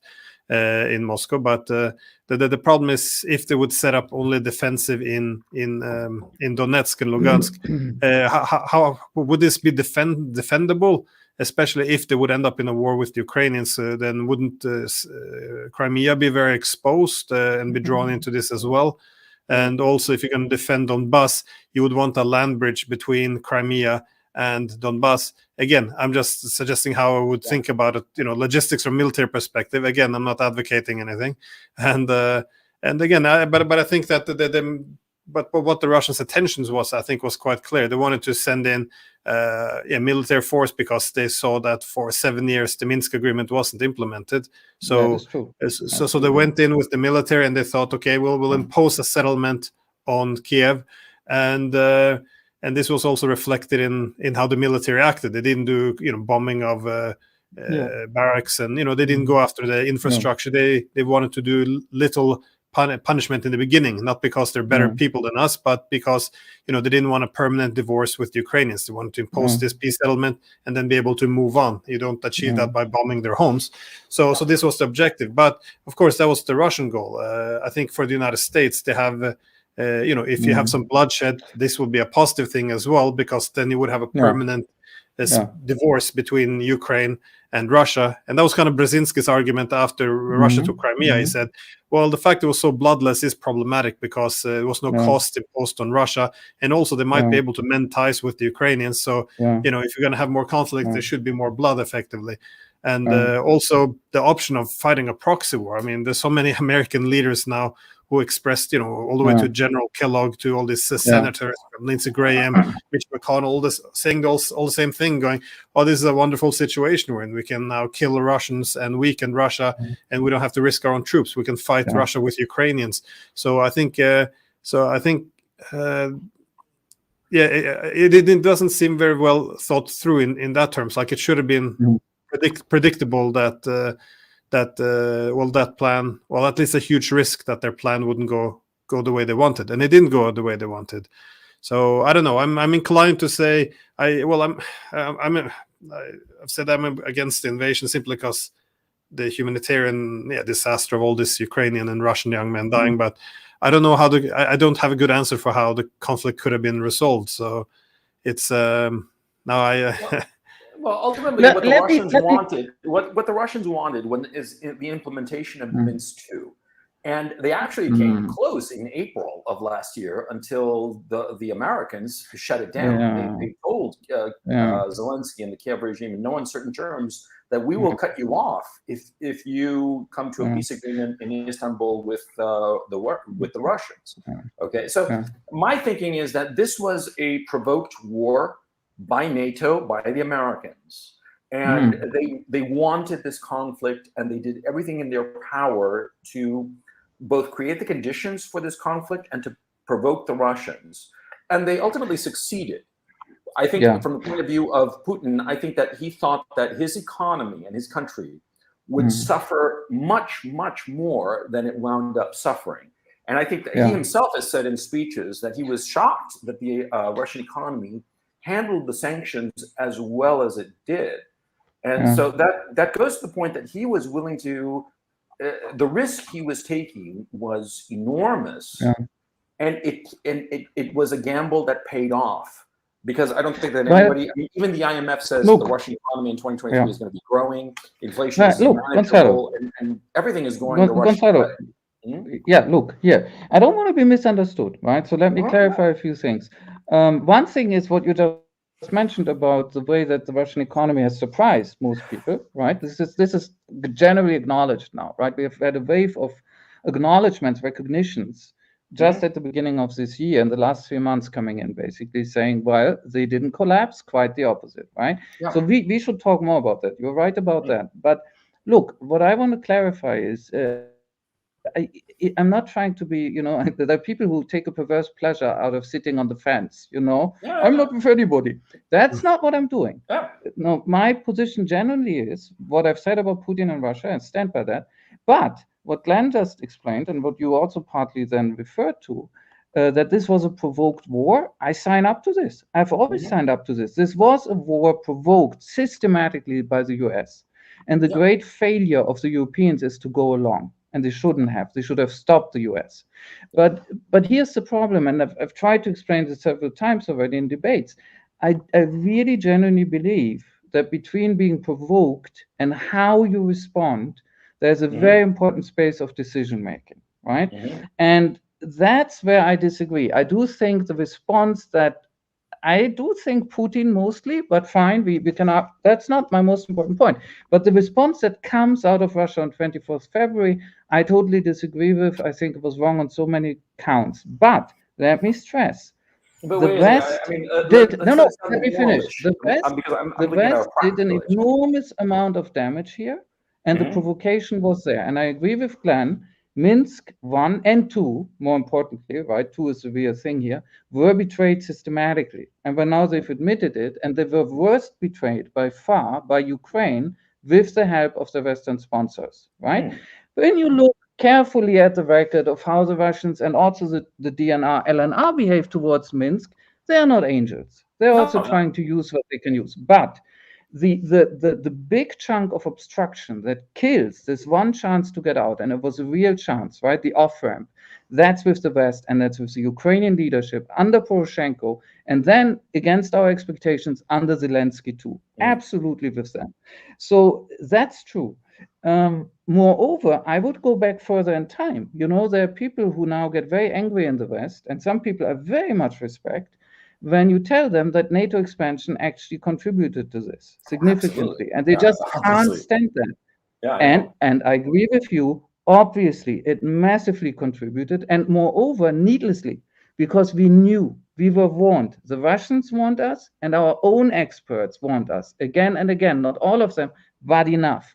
This didn't come out of nowhere. We could easily have known that we were going too far. From Cannon to William Burns, they're all on record at various points saying, don't do this, and yet they do it. And actually, this goes farther back than the 2000s. This goes back to the Clinton years, because where this really starts in a very bad way is when the Americans essentially say to Yeltsin back then, look, we are not letting these guys into NATO. The compromise is we are letting them into this partnership for peace thing. Remember that? Partnership for peace. And the Russians respond, and this is 1994, and everybody forgets about this. This was another big promise. It was Christopher in Moscow. And the Russians respond essentially by saying, Angela Stent writes about this. She's not pro-Russian. And they essentially say, yes, okay, if you must, but no real NATO, please. And the Americans say, on behalf of NATO, which they had no right to do, but they did, sure, promised, right?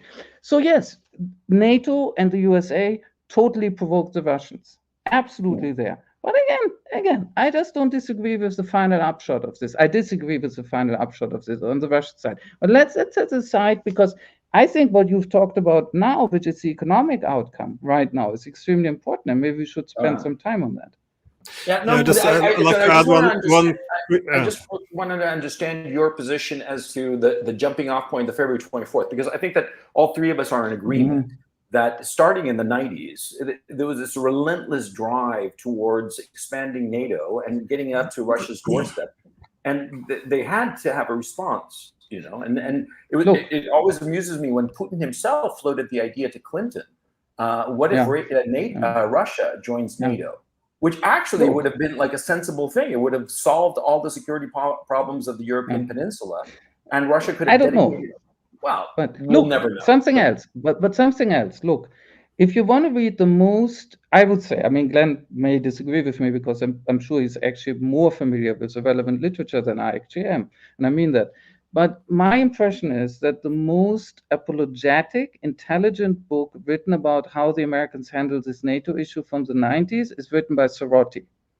And when you read Sorotti, and everybody reads her as saying, oh, they didn't do that. No, what her book really says, without her ever quite admitting it, because she's shying away from her own conclusion, is they did do it. And her excuse for what the Clinton administration and onward do, namely systematically cheating on the Russians in this respect, is that, well, they didn't plan it. That's what she's telling you, that they sort of do it piece by piece, gradually. There's election here, there's election there, and then the Poles want something, and then the Balts want something, and every time they just keep reacting.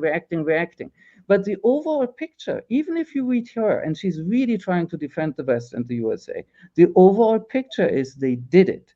They did lie to the Russians. They did actually construct a massive record of not being trustworthy anymore. And that actually is on the USA most of all. Like the Europeans, as always, just like, following. Glenn? Yeah. Well, no, I agree with Tarik, both on the decision to invade. That I don't think that was necessary, but also I agree with this the expansion of NATO, because it's I do think it was not all planned, but it was deliberate betrayal, because and what's interesting, actually, in January of '94, there's actually a speech by Clinton when they hadn't decided on NATO expansion yet, where he argues, if we would decide to expand NATO, this could redivide the continent, as it was during the Cold War, and it could restart a Cold War. So you're not allowed to say that now, because then you're Russian propagandist, but that was President Clinton arguing it.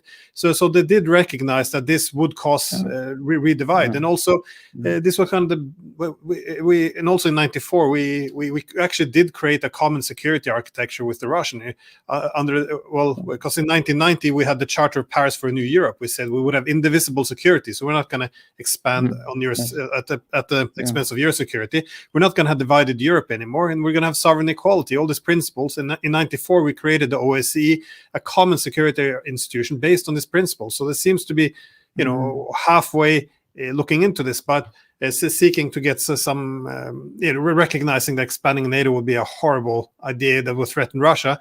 But what I find is interesting is, William Perry. He was the Secretary of Defense under the Clinton administration. He done several interviews where saying, "Well, I opposed NATO expansion because it would definitely alienate Russia, and it would be perceived as a threat." And what's more interesting is he recognizes that all his colleagues at the top echelon of power in the Clinton administration, they all agreed, well, of course it's going to be perceived as a threat to Russia. Of course it will alienate.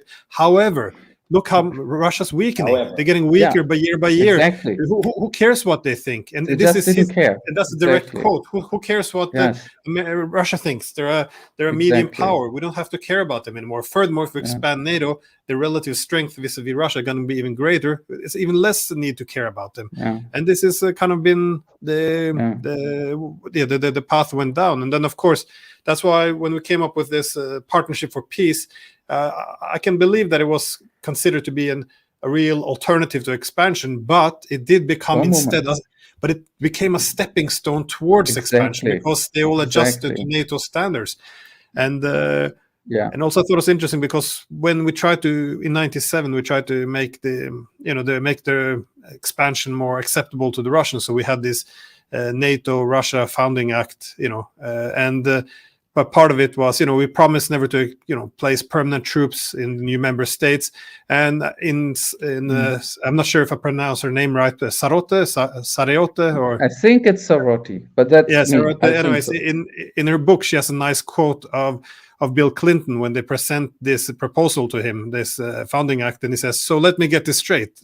If we sign this thing, but tomorrow we change our minds, the Russians, nothing they can do but complain." Yeah, that's correct. Okay, well, fine. Let's do it. Exactly. So that's how they do it.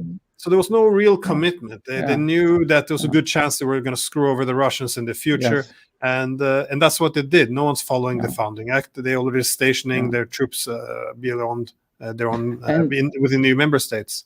Yeah. Well, my thinking is that my thinking is that NATO expansion up until 2012. One could argue that it was piecemeal, reactive, because of local politics in Europe and the different European countries wanting to be a part of NATO, and NATO was like, okay, why not, But from starting in 2012, I think that the Russians were like, these guys mean to go to war with us eventually, with the Magnitsky Act, and then with the Maidan coup, which at the time caught the Russians flat-footed. And retrospectively, everybody now knows what the color revolutions are, what they actually are. But at the time, it was still opaque, and it wasn't clear what these color revolutions are. And it wasn't clear that it was the American state using NGOs to create the conditions for a coup d'etat in these different countries. After 2014, I think the Russians were on notice and saying, we are going to go to war, so we just better prepare ourselves. The fact that the Russians have all this artillery, all of these weapon systems, they devoted large amounts of their resources into developing their military, starting in 2013, to the detriment of the Russian economy. You know, one could say that the Kremlin knew, starting in the period 2012 to 2014, that a war was definitely in the offing, and it was inevitable. I think that there was that's my thinking. The Russians are so prepared for this particular conflict that no other conclusion, I can come to no other conclusion than to realize they knew that this was coming, so they best prepare as best they can. And now we're seeing the effects.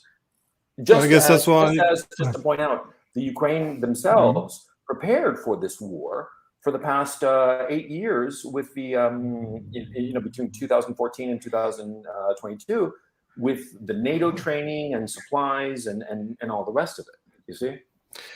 Well, according to Poroshenko, Zelensky, Angela Merkel, and Franco Hollande, that was the objective of the Minsk agreement, to buy 7 years or 8 years for arming. But what was my point here? I just want to say that Ukraine is different in terms of expanding NATO, simply because it was not popular. I mean, you previously referred to William Burns, which was then the ambassador in 2008. He was ambassador to Russia. Burns. Now he's the director of the CIA. This memo was quite interesting because it did warn, if we try to expand NATO to Ukraine, two things will probably happen. There will be a civil war, and then very likely Russia would intervene on behalf of the Eastern Ukrainians. And even though this is something that Russia would not want to do, now it's important why, again, he's not a Kremlin stooge, so it's important to point out why he predicted this. Because, even NATO, there's an interesting document by NATO in 2011 where they complained that we can hardly find a poll which shows that even 20% of Ukrainians want to join NATO. This is not good for NATO-Ukraine relations. So it wasn't a popular thing to join NATO. And again, if they were asked, what do you want to join, NATO or a Russian-led bloc, most would have favored Russian-led. And this is kind of the problem, because if you're going to join NATO for Ukraine, it has two dimensions. One is the domestic level. What's going to happen with all of those, Russian speakers, ethnic Russians, the one who associate with Russia? You're going to have to purge them. You're going to have to purge the media, the political parties, the Orthodox Church.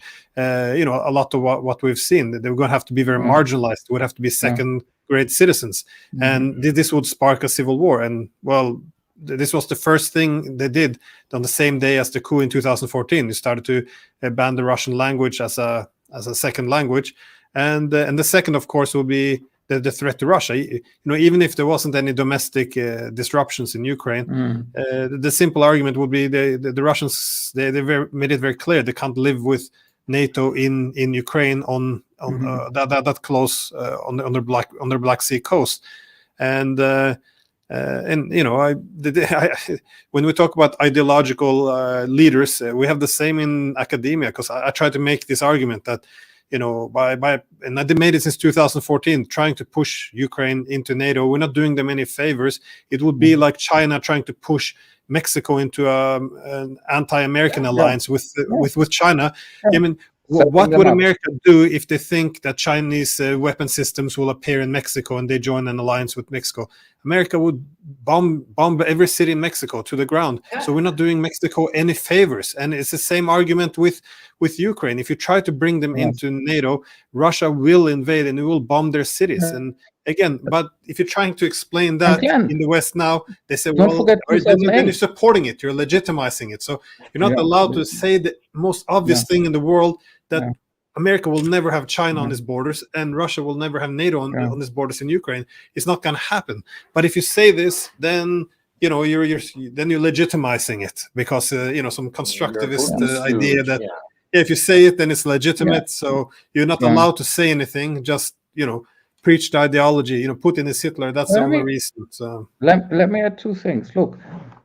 Moreover, I very much agree with you, and that's why the people who present themselves as the friends of Ukraine by being on the side of this NATO version of Ukraine are actually among its worst enemies, even if they don't know it. They are the people who have helped set Ukraine up for this slaughter. They have. And they could have seen it. They just didn't want to, or they didn't care. I'm sure there are some cynics in Washington who knew this would be potentially a bloodbath, but they didn't care.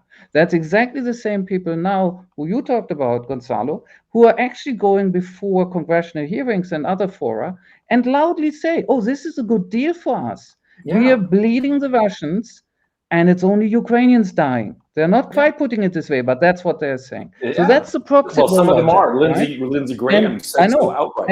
And the intellectuals, the academics who join this and think of themselves as great humanitarians because they stand with Ukraine, I despise them. I despise them. I've lived in Ukraine for 5 years of my life. I'm fluent Ukrainian, and I haven't just lived anywhere. I've lived in Lviv, in Western Ukraine. I've hung out with the nationalists, right? And there are some other people there as well, I should add. So I actually hate this whole group of people who think helping Ukraine means setting it up for slaughter, right? They basically created the Korean War Part 2 in the middle of Europe, and they could have known it, and they did it willingly. But let me say one thing about the issue of the coup, because, you know, you both referred to these events, 2014, the Maidan coup. I've struggled with this for a very long time. And the reason is that although many people don't want to believe this, I'm actually very, very sensitive about Ukrainian agency and take it very seriously. I'm not cynical about Ukraine, it's the opposite. So I've been able to see, although from the beginning, I didn't agree with how the Maidan went down. At the time, I was telling Ukrainians that, and they started hating me. But from the beginning, I had to admit there is an upswell from below here. It's manipulated, but it's also an upswell from below. So what I think of, what I see this thing as now, there are three main factors. There is an upswell from below, and it's genuine. It's a rebellion against Yanukovych, and he did deserve a rebellion. Then we can talk about this. The other thing is there is then a capturing of this process by the Ukrainian far right. Not entirely, but significantly, and they use it.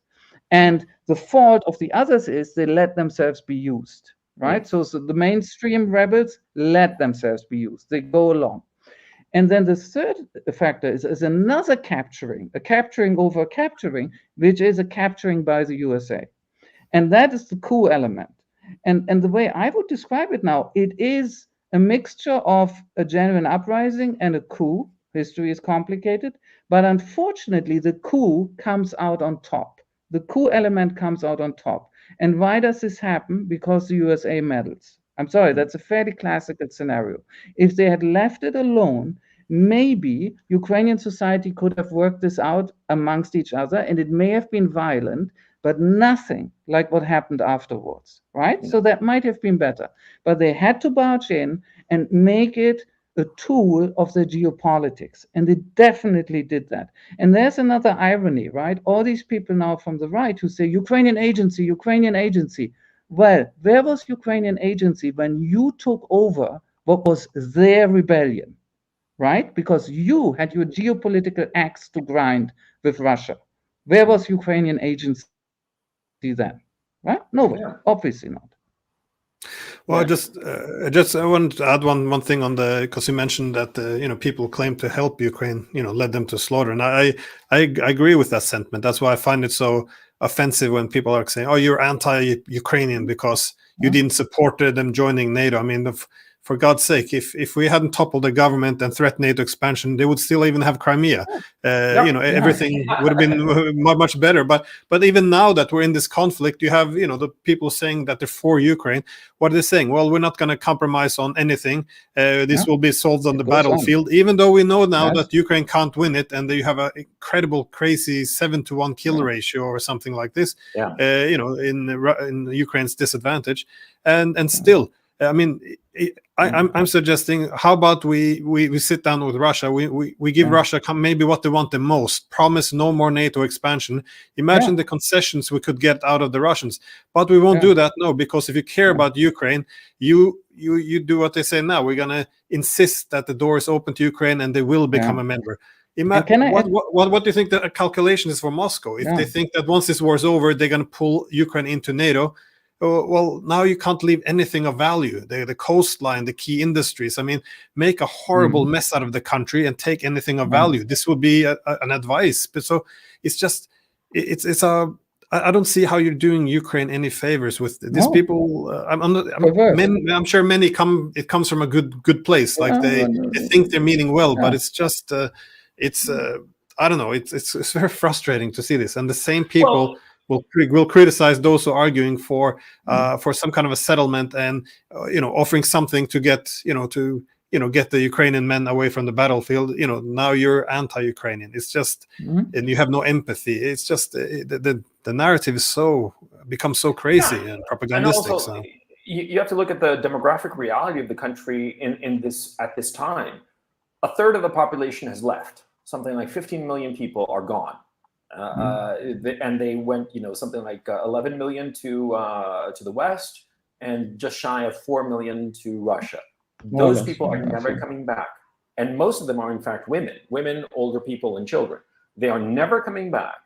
And you've lost, conservatively estimated at this time, over 200,000 men killed outright, and maybe that same number in terms of wounded in a way that will forever dominate their lives.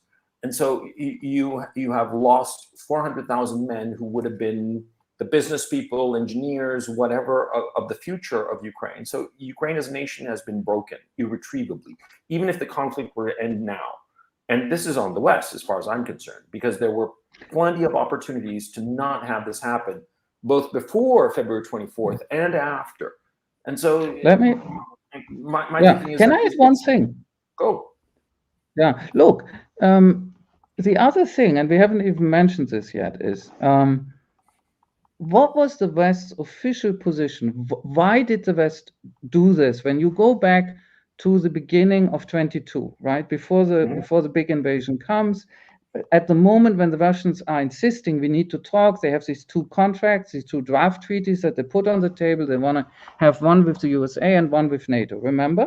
And what was the West's, one of the West's arguments was breathtaking. It was literally, first of all, you Russians have nothing to worry about because we are not actually planning to take Ukraine into NATO, at least not today, right? That's already perverse. What a statement. And the second argument was, but Ukraine must have the right to enter in the future, perhaps, right? And that position is what we did all this for, that insane, perverse position. And that, of course, goes back to 2008 Bucharest. Remember that insanity that comes out of a foul compromise between the hawks in the Bush administration, Bush Jr., right, the torture man, and the Europeans, Merkel and others, who don't dare really contradict. And so the Americans come to Bucharest in 2008 and say, we want a plan, membership action plan for Ukraine and Georgia. And the Europeans say, we are afraid, but we also don't dare to actually tell you no. So what they come out, and you know this very well, is this insane compromise where they say, yeah, sometime in the future you'll get in, but for now you get nothing. The result, first, is a war in Georgia. So we got a warning shot, right? I mean, for the Georgians, poor guys, it was more than a warning shot, right? But then we get Ukraine. It's like, it's so obvious what happened there. What the West did is we set them up, we exposed them, we pushed them out there by saying we are interested. Sooner or later, you may be in NATO, you will be, but we didn't protect them either. Not that that would have been a good idea, but we didn't do that either. We combined the worst of both worlds for these guys, right? But that was and actually, then we pushed them out there and look what happened. But that was actually because the NATO promised future membership to Georgia and Ukraine. I think it was in April of 2008, and the war in Georgia was a few months later in August of 2008. And later on, even Hillary Clinton, she gave some testimony. And she also said the same thing, that the Georgians were under the impression that if they would attack South Ossetia, kill all the Russian peacekeepers, and have to reclaim the territory which was necessary to join NATO, then the Americans would come to the rescue. And then that again, Hillary Clinton, not hardly a Putinist, if you will. But this was the main argument. So it's no, it's the tragedy here in Ukraine is that so many of the Kiev regime forces, the Ukrainian men, are fighting on the front because they have this dream that's been dangled in front of them that eventually NATO troops will be on the ground helping them. That's been a big part of their motivation to take these catastrophic losses, because they firmly believe that at some point, the NATO will join with boots on the ground and they won't get slaughtered, or at least the slaughter they're experiencing now will have a payoff at some future. And it's just cruel. I mean, just evil, if you think about it, of just dangling this promise and forever keeping it out of their reach. It happened in Georgia. It's happening here now. And my thinking also is that the Russians will not agree to any kind of deal insofar as Ukraine is concerned. That they have made up their minds at this point that they are going to have to take over the whole country and install in a rump Ukraine state that remains, install some sort of friendly regime. But they will not negotiate with the West because they don't believe anything the West has to say. The West has betrayed them and double dealt on them so many times before, they'd be crazy to trust the West. And so I think that they have, it's not just the Kremlin leadership, it's also the people themselves in Russia. They all say, we've got to see this through to the very end. The very end meaning Russian troops getting to the Polish-Ukraine border. And they are not going to back off because the Americans and the West in general just lies to them all the time. And every possible agreement, they just sign it and then forget it. I mean, that's the view from over the hill, at least. I just had a quick comment on what Tarik was saying, because the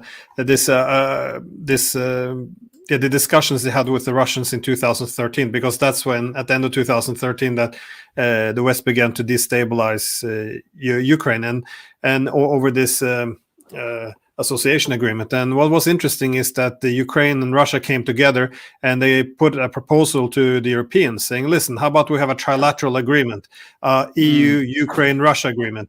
And for me, this was actually the best of all worlds, especially for Ukraine, because if Ukraine only links itself to Russia, it could easily become a colony of Russia. If it links itself only to the West, it will become, like now, a colony of America or the EU.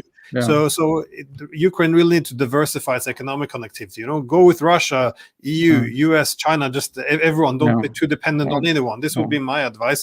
But what was interesting is they put this in front of them. Again, Ukraine wants this, Russia wants this. Let's have a trilateral agreement. Avoid zero-sum formats. Somewhere we can coexist on the same continent.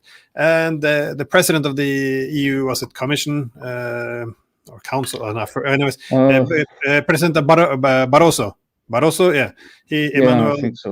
Anyways, Barroso, he goes out and say this is unacceptable. When we make a deal, bilateral deal, it's Russia can't weigh in. That's imperialism. We don't live in this world anymore. So it was just extraordinary to equate multilateralism, avoiding zero-sum formats, saying that this is the same as Russian imperialism, and they rejected it. And they said, no, Ukraine have to choose. And when it chose wrong, saying, okay, we won't take the EU deal, we supported a coup. And it's just, and again, this is broken agreements, because back then, the government got destabilized. So, they come in, they mediate this deal in order to have a unity government. The French, the Germans, the Poles as well, if I'm not mistaken, sign under as guarantors. And then within a day that they topple it, and what do the Europeans do? Do they demand, no, we had an agreement, honor it? No, they fly in their top diplomats to legitimize the overthrow of Yanukovych and go for full victory, where the winner takes all. And again, from there on, Burns' prediction comes in place. You have a Russian, civil war, you have Russian intervening, and this continues, all the way for 8 years until Russia goes for a full-scale invasion. I mean, it's just the fact that we want to wash our hands with this, pretend it happened out of nowhere. It's a bit grotesque, and I also agree with Gonzalo. It seems we're stringing the Ukrainians along. I mean, to our own population, we keep saying that Ukraine is winning, even though the Pentagon leaks shows that's not the case. And to the Ukrainians, we're giving the suggestion that we might come in later, or give you a super weapon, or some long-distance missiles, or we'll put boots on the ground to string them along as well, because in the words of Lindsey Graham, we have a good deal here. We supply the weapons, and Zelensky promises to fight to the last Ukrainian. I mean, this is a quote or paraphrase. That's it. That's it. It's insane. And let me add one and this thing is the pro-Ukrainian arguments. Yes, I know. But hang on, I want to do a little parentheses. We've been going on for about an hour and 50 minutes. By the way, I just want to thank my moderators, Reckless Abandon, Zariel, JJ, and who else was there moderating? If I miss anybody, please forgive me. I just want to thank the moderators in the chat. It's been a great show. And now that we've talked about the past quite a bit, okay? And we've had these big leaks that have come out, and there's all kinds of, what was the motivation, this, that, the other. We'll find out soon enough. But the point that I think that everybody's now very clear on is that the Kiev regime is losing catastrophically in this conflict. As Glenn, you mentioned before, the loss ratio has been something like 7-1 insofar as men is concerned. When you start looking at the weapons categories, I've been seeing figures since late January that are just horrific. And, it's very clear that the neocons are pushing for this offensive no matter what. They have to do this offensive because, of course, the Western political support is rapidly deteriorating. These leaks are not helping. So I think that there's going to be even a greater impetus by Washington to push this offensive. Okay, so the question becomes, where do you gentlemen think that this war is heading? Because this is my thinking and concern at this time. My thinking is that the Kiev regime forces will be smashed by the Russians inevitably.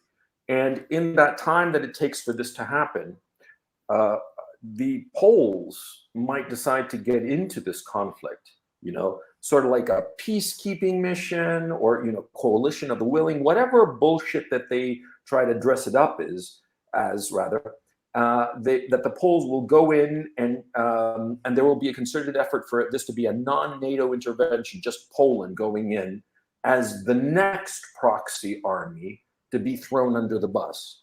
That is my concern and suspicion that will happen into the future. What do you guys think?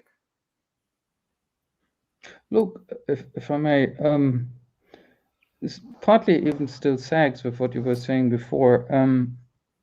I'm not confident about any predictions. I'm very much a Clausewitzian, and the one point everybody misses about Clausewitz, I think, is that war remains unpredictable. Right? This was what he was arguing throughout his book, that it's neither a chess game, it's not, nor is it pure chance. He says it's a game of cards. So it's a mixture of structure and rules and chance. And that's why it remains unpredictable to the end. And so I don't know where this is going, and I just say that openly, right? But I can do something else, which is I can sort of comment on what I think would happen in certain scenarios, right? Okay. So one thing, you mentioned that there is still hope that NATO will come in directly. Now, if that should happen, that's another irony here, then it's the worst affected by that will be Ukraine. Because if NATO goes in directly, we are at World War III. We are already then there, officially, right?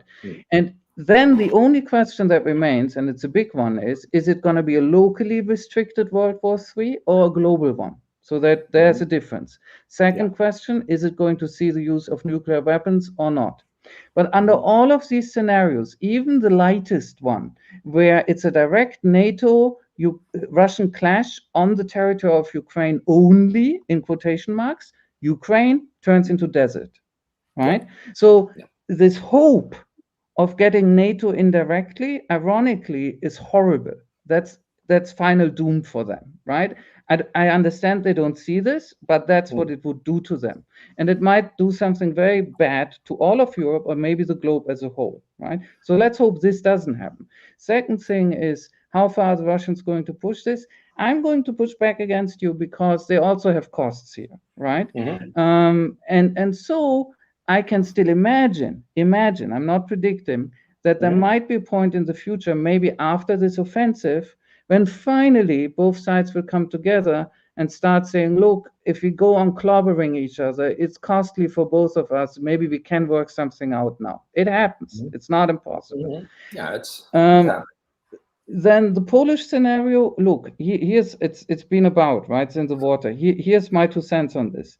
Are there people in Poland who are crazy enough to think in those terms? I bet. And I bet they're in government, some of them. Yeah. No, I'm sorry. Yeah. Kaczynski. But is it Kaczynski. something?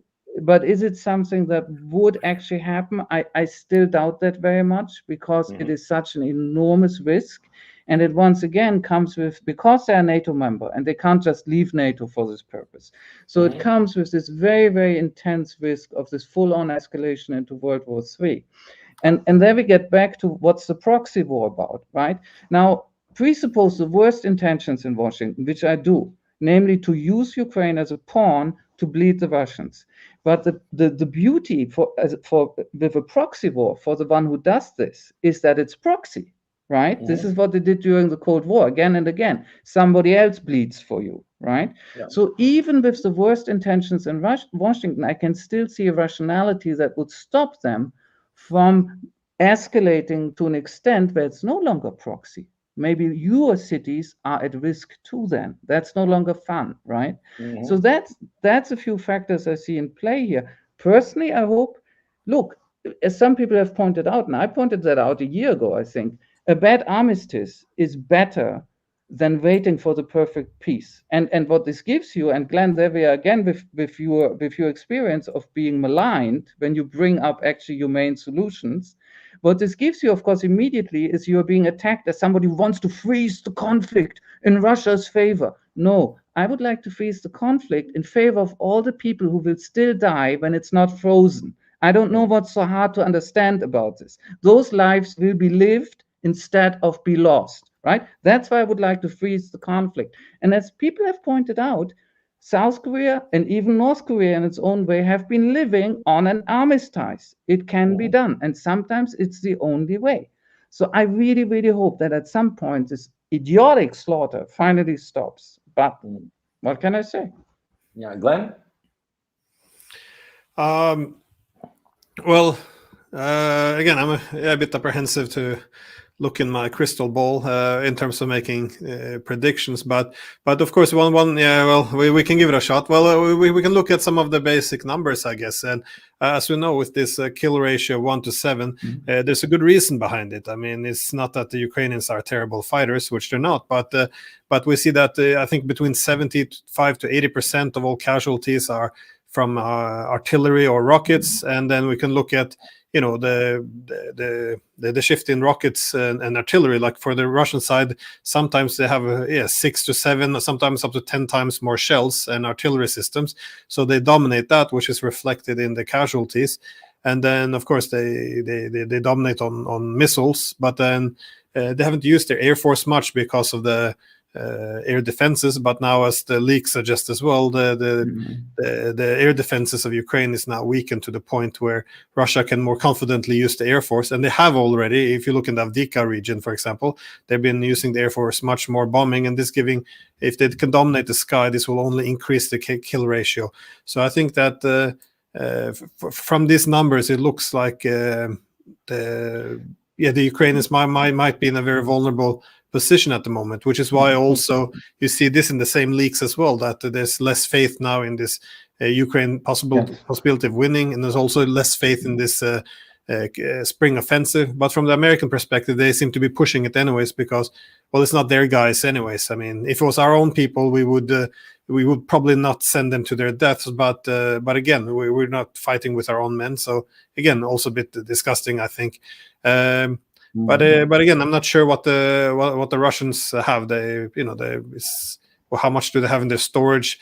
If they're running short on artillery shells, will the Chinese assist to some extent? I don't know.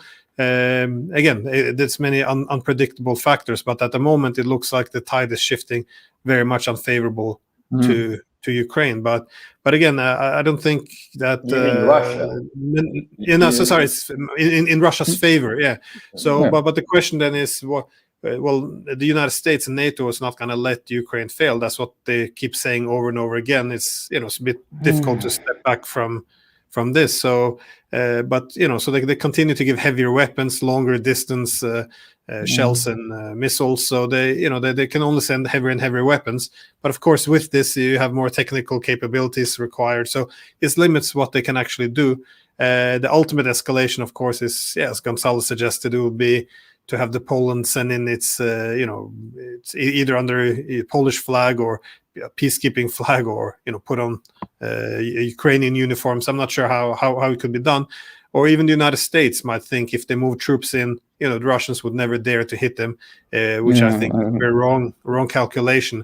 And indeed, if we see all these troops that the Russians have mobilized now, several 100,000, many of them have been thrown into the fight yet. I think part of their job is perhaps simply to stand on the outside, showing that Americans that, if you come in, we can take you out as well, because it seems, America is an offshore balancer through its history, much like Britain before it. You wait until the conflicting parties have bled out and wasted their resources, and then you come in at the end and dictate the terms. I mean, this is the benefit of an offshore, of the offshore balancer. So it's important for Russia to show that it still has the resources capable of knocking out NATO as well, if it would decide to join this fight. So have a deterrent for that, I guess. But again, it's incredible we're actually in this situation. If you only tell me 2-3 years ago, this is the situation we will be in, where we might end up in a nuclear holocaust in a month or two. I mean, it's. I think we'll know more after the spring offensive now, because the Ukrainians seem to have faith in it, and they have to do it, to keep getting funds. And the Russians, they think that when the ground dries up, they can, put in the death blow against Ukraine. So they both have great aspirations for the spring. Perhaps when the spring is over and even more young men have died on the battlefield, maybe then there will be some push towards a diplomatic settlement. Again, sadly so. Because my thinking at this time, insofar as the Polish question is concerned, do keep in mind that it's been credibly estimated that about 20,000 Polish soldiers have been in Ukraine fighting under the Ukraine flag. And it's known that over 2,500 Poles have been already killed. And this is known because of the graves that have been opened up in Poland to receive these bodies. Horrible as that may sound, but that's the truth. So my fear that Poland will be thrown under the bus as the next proxy in this conflict, I think it's a reasonable thing, because already the Poles have put troops in Ukraine. Okay, so leaving that aside, and there was something else I wanted to bring up. There's one thing I would bring up, if you can't remember. Go ahead. So let's the Polish thing, okay, but the spring offensive issue is there's one added complication now, as you probably know, which is I think it's a deputy prime minister. I can't exactly remember which Ukrainian official, but a fairly important one has just come out a day or two ago and said, oh, maybe we're gonna postpone, right? And we don't know why. This could be a response to the Discord papers leak. It could be something deeper, namely that in reality they were never strong enough or getting strong enough, even by their own wishful thinking, to actually launch this. Who knows why? But there is this weird talk about postponing the spring offensive. And, I think no such offensive should take place ever. I think they should stop now. But if they postpone, right, then what does this mean? That they're getting more ready, they want to wait for more tanks, and then there's going to be bigger slaughter, and then what? Go on into 2024 or something. It's very hard to predict what, it's not even that you can't predict what the end game of one of these warring parties is, NATO, America, de facto, right? Russia, Ukraine. The end games together don't yet congeal at all. They don't make sense, right? Everybody is just still, it's like a bar fight. Everybody is just still rushing in and getting in as much hits as they can. I just hope they stop at some point, but I'm not seeing that yet, unfortunately. Very unfortunately. I think that the biggest stumbling block to any kind of negotiated settlement is probably Zelensky himself, because he's so adamant, and he, regardless if it's him himself or the people who are supporting him and / keeping him hostage, I think that Zelensky has put himself in the box that there's no negotiation until the Russians have left all of Ukraine, including Crimea, and Crimea is demilitarized. You know, the bullshit, which is no starting position at all in suppose negotiation. So I don't think that the Russians would bother having any kind of negotiation with Zelensky. So it will have to be the regime that comes after. And that regime that comes after will only arise if there had been some sort of catastrophe insofar as the Ukraine conflict is concerned. But if it keeps on grinding away at this slow pace, you know, and let's posit no spring offensive because they're just unprepared and they just don't have what it takes. Let's posit it for the time being. It would continue to be this grinding, slow-going, attritional warfare. And there will come a point, even if there's no offensive, where the Russians will grind through everything, as they've ground through Bakhmut, Avdiivka, or as they are currently in Avdiivka. And you do have to keep in mind that there is a defense line at Kramatorsk, but it's marginal compared to the second line, the so-called Zelensky line, that the Russians are about to break through. And so after that, there's clear sailing for the Russian army up until the Dnieper. And I don't, first of all, I don't see any sort of way that the Kiev regime can win, quote unquote. They don't seem willing to negotiate under any circumstances that are realistic. And so I think that the Russians basically have their work cut out for them, that they're just going to have to keep on going until they've captured everything. And furthermore, to buttress why I believe that these are the Russians' intentions, the Russians have approximately 150,000 troops in southern Belarus, just to the west of Kiev on the northern border of Ukraine. They also have here in Volgorod, in the Volgorod Oblast, which is right across from me here in Kharkov, they have an additional 150 to 200,000 troops. And that's not even talking about another massive army of about 150,000 in the south, which is not the combat army that they are using. It's quite separate from the troops that they're using on the contact line.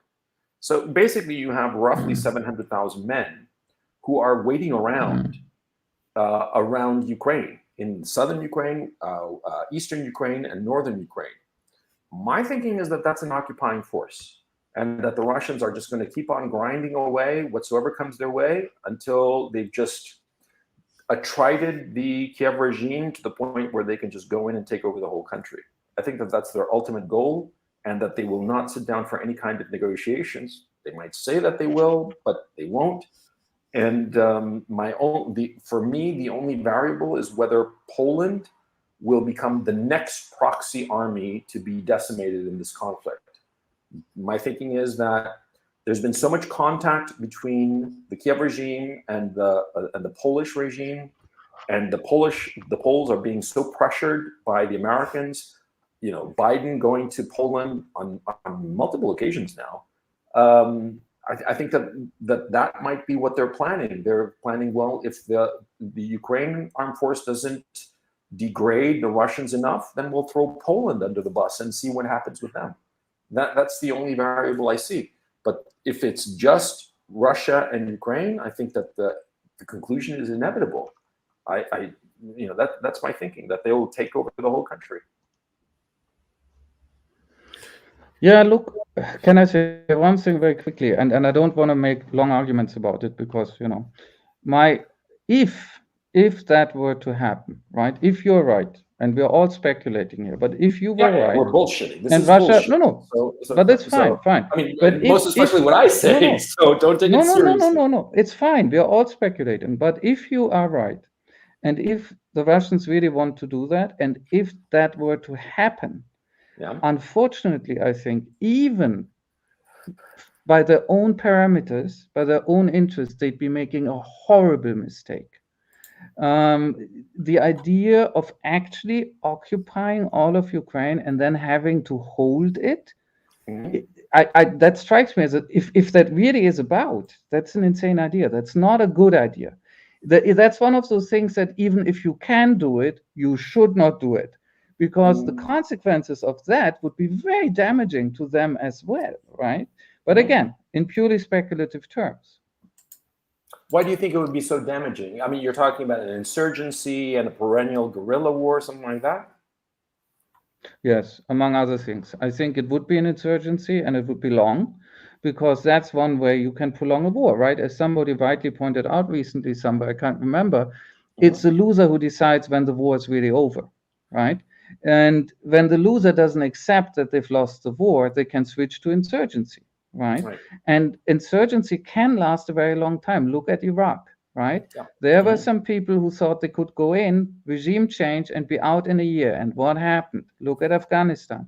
So there's never an insurance against that. And I think Ukraine then would become, even as an occupied country, a horrible quagmire, where the West would, of course, keep leading the Russians because they would then use the insurgency. And even before the war, we already saw signs of that. I mean, I remember writing for RT about this, right, and looking into this, and there were clear signs that the CIA, with certain partners in Ukraine, was preparing an insurgency scenario, where the idea was, okay, if the Russians win and take the country, we will give them the Ukrainian Taliban. And that's how we will bleed them, like the Taliban or the Mujahideen, like in the 1980s, right? We do another Brzezinski on them once again. So I really hope nobody in Moscow has such ideas. They're not good. They're not good. I'm sorry. But that was always the dilemma, though, because in 2014, when they took Crimea back, there was a lot of Russian nationalists who wanted to do the same with Donbass. But the problem was then, you in Crimea you could do it without spilling any blood. But if you would do it in the east of Ukraine, the problem is, the further west you march, there's no clear cutoff point, and the further west you march, the fewer people are happy to see you. I mean, yes, in Donbass they can be greeted with flower, but once you start crossing the Dnieper River, you're not gonna be met with any hugs and kisses, but you're gonna be met with with an insurgency. So for Russia to cross the Dnieper, at least north, you can perhaps down south and towards Nikolaev and Odessa, but up north and west, it's not gonna be a good idea. The problem is, once you start doing this, whatever you leave inside your occupation zone or whatever you annex, you might have an insurgency. Whatever you leave outside of value will be will end up with NATO at the end of the day, or aligned with the US. So you have this, from this pure power politics, this is the dilemma. Of course, if you look into the humanitarian aspect, it's a whole other problem. Yeah, because if we go there, we're just going to all be crying and sitting around. It's going to be I find this whole so depressing, though, that this is where we are in 2023 with just a big war in Europe, with now hundreds of thousands of dead Europeans, both Ukrainian and Russians now. It's just we live in this time of political midgets. There's no leader anymore, which can sit down and think. Everyone's speaking in slogans and ideological catchphrases. Actually, it reminded me of it when you said, Zelensky only wants to negotiate once Russia pulled out completely. This was what the Finnish prime minister said. The one who was just defeated. She said, how can we end the war? The war ends when Russia leaves, and then she giggles a little bit. I've seen that. Yeah, that was it's so obscene, because the people who say this, the war is over when Russia leaves. It sounds so virtuous and pro-Ukraine, but how is it pro-Ukraine? What you're saying is, we will fight this till the end with Ukrainians, because Russia is not leaving. If you wanted Russia to leave, offer it some security guarantees, which would be comfortable to withdraw to some extent at least. But just saying no, we will fight this in perpetuity with Ukrainians, it's so cynical and disgusting.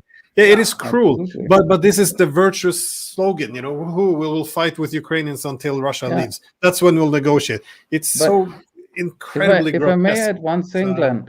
I totally agree with you. The enormous suffering is depressing in and of itself, And whenever I see these NAFO idiots, right, it just, not only that they're idiots, right?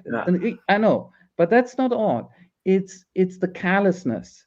They're getting off on this enormous slaughter, and they think it's a place for memes and giggling and ha, and also damn and incel humor. I detest these people. They're disgusting. But here's the thing. The other thing that is so depressing about this, you were basically talking about how we live in this time of, as you said, political midgets, and I totally agree.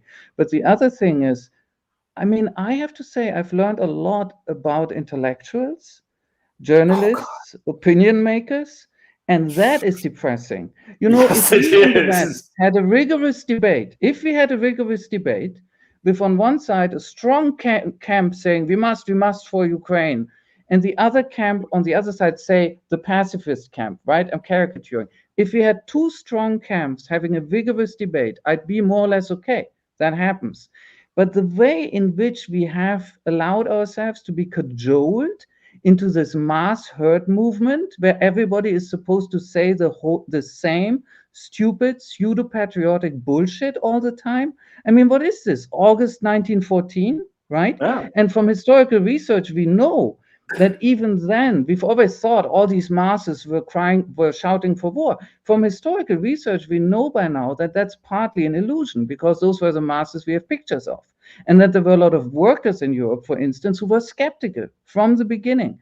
But what I see now among our intellectuals now, among our opinion leaders, I won't name any names, but you can all fill them in. No, come on, name names. They're all, no, I won't. No, they're all gung-ho, and they're so happy of being in a crowd that they're getting so much satisfaction out of the warm feeling of being in the herd, of being together. It's disgusting. Yes, it's disgusting. It's incredibly disappointing. No, it's the worst of it is, and see, we're not talking about a couple of football teams playing on the pitch. Yeah, we're talking about. But that's how they talk about it. Yeah, and the thing I find really despicable is that when they show some video of and this kind of happens on both sides. They show videos of soldiers killed, and they giggle snuff about videos. Those are snuff videos. That's what it is. They are. And they think that's cool. No, it's horrifying. You know, on either side, because these are young men, full of life and potential, who are being snuffed out, and you're giggling over this shit. Yeah, fuck off. Yeah, I'm sorry. Yeah. This is what war does to people as well, though, because I've seen it also on the Russian commentator side. Is when the war began, it's like, these are our Slavic brothers. This is a shame. We shouldn't have gone in. It's a shame we have to do this effectively. And then suddenly now a year later, it's look, the Kochols were wiped out. I mean, like this ethnic slurs against what was supposed to be brother people and celebrating deaths. It's just. I'm not saying it's everyone, but you see it on both sides as well, and it's kind of sad. But not only Russia and Ukraine, but you see it here as well across Europe, in our countries. The way we talk about Russia now, this good hatred, this we're not going to have any Russians here with their athletes and their artists and their it's just this it's just Putin stooge. You're right. It's gross. It's we like all our values disappeared very quickly. Like all this. Yes. We always had this. We already talk about European, it was nonsense. It was all nonsense. Human rights and sanctity of life, and it's all bullshit. And we always been very. You cannot be racist, but you can hate all the Russians just by being Russian. Just hate them as much as you want. It really is we always hated Russia, but we had a liberal view, which is we actually love the Russians. We hate their government because they're bad, but we love the Russians and blah blah blah. But now all that liberal view is gone, and now it's just pure hatred. And it feels so good to express this hatred because we think we're supportive of Ukraine by hating the Russians, but I don't even think we're pro-Ukrainians anymore. I just think we're anti-Russian, and that distinction is quite important to make. If you're willing to sacrifice Ukrainians to kill Russians, you're not pro-Ukrainian. You're just anti-Russian. So, you're absolutely right. That's the feeling I have. People are in it for the hatred, and they're enjoying it. They're enjoying the hate session. That's what this really is. Oh yeah, no question. Okay, on that rather sad note, I'm gonna wind down because it is sad. Well, I mean, we laugh about it, but at the same time, I always say the same thing. I laugh about this shit because if I didn't laugh, I'd sit down and cry because it's a fucking tragedy all around. Yeah. So I mean, the Ukrainian nation is. I live in Ukraine. I love it here. I've crossed the entire country on motorcycle. I've been to all kinds of places in Ukraine. Lovely people, beautiful country. They've got everything going for them, and it's just being destroyed, annihilated. And the Ukraine it's been shredded. Pre-2022 is never coming back. and it just breaks my heart. And so I suppose that's the final note that I'm going to leave my audience with. And I'm sorry for such a downer note. But Chad, I hope you guys have enjoyed the show. It's been a real delight to have both Glenn and Tarik on the broadcast. Hit me with a +1 if you want me to bring them back on again, because I certainly would like to have you both on and just continue this conversation about other stuff that's going on. So, gentlemen, thank you so much. Glenn, I posted your Twitter feed. Is there anything that you want to highlight that you want to direct the audience to go check out? No, Twitter feed should be fine. I usually promote my books on Twitter as well. So, When's the next one coming out? The 10th one was submitted and it's almost coming out. The manuscript for the 11th book is almost done, but again, it's a machine. He's a machine. Yeah, trying. When you have your 10th book out, what's the title? And I'd be delighted to have you on to promote. Think Tank Racket. So it's exploring a little bit the role of think tanks. Oh, that sounds great. Let's go. We can take it a different time, but it is an important aspect of American political, because if you look at the decision making they make these days, how much influence the think tanks have is quite extraordinary, and they all seem to be funded by the same weapons manufacturers, which is kind of interesting because their industry is effectively, if this peace is bad for business, and these are the ones who now monopolize effectively on informing and writing policy briefs for the politicians and staffing the government. So it's quite extraordinary. I don't think too many people want to touch on it because you make a lot of enemies. When's it coming out, by the way? No, not sure. I think it will be out in about in August or something. Well, I'll have you on before then, and when the book comes out, I'd be happy to have you on just to promote it and talk about think tanks. And brilliant. So and Tarik, I also put down your Twitter link. Is there anything else that you want to direct people to, and when's your next book coming out? I hope that it will see the light of day next spring, but it's a very unrelated issue. And then I'm also working on a book on Ukraine, which I don't want to say too much about right now. It's a slightly different angle, and it will take longer. Well, I'll have you on lots of times before then. So whenever it comes out, the next book and the one after that, happy to have you on to promote it. Gentlemen, thank you so much for coming on the broadcast. Please stick around after the end of the show so I can have a few final words with you guys. Chat, I hope you enjoyed it. It was a delight for me to have my two guests on. And with that, I will catch you next time. So take it easy. Hang on. There we go. Bye. Bye.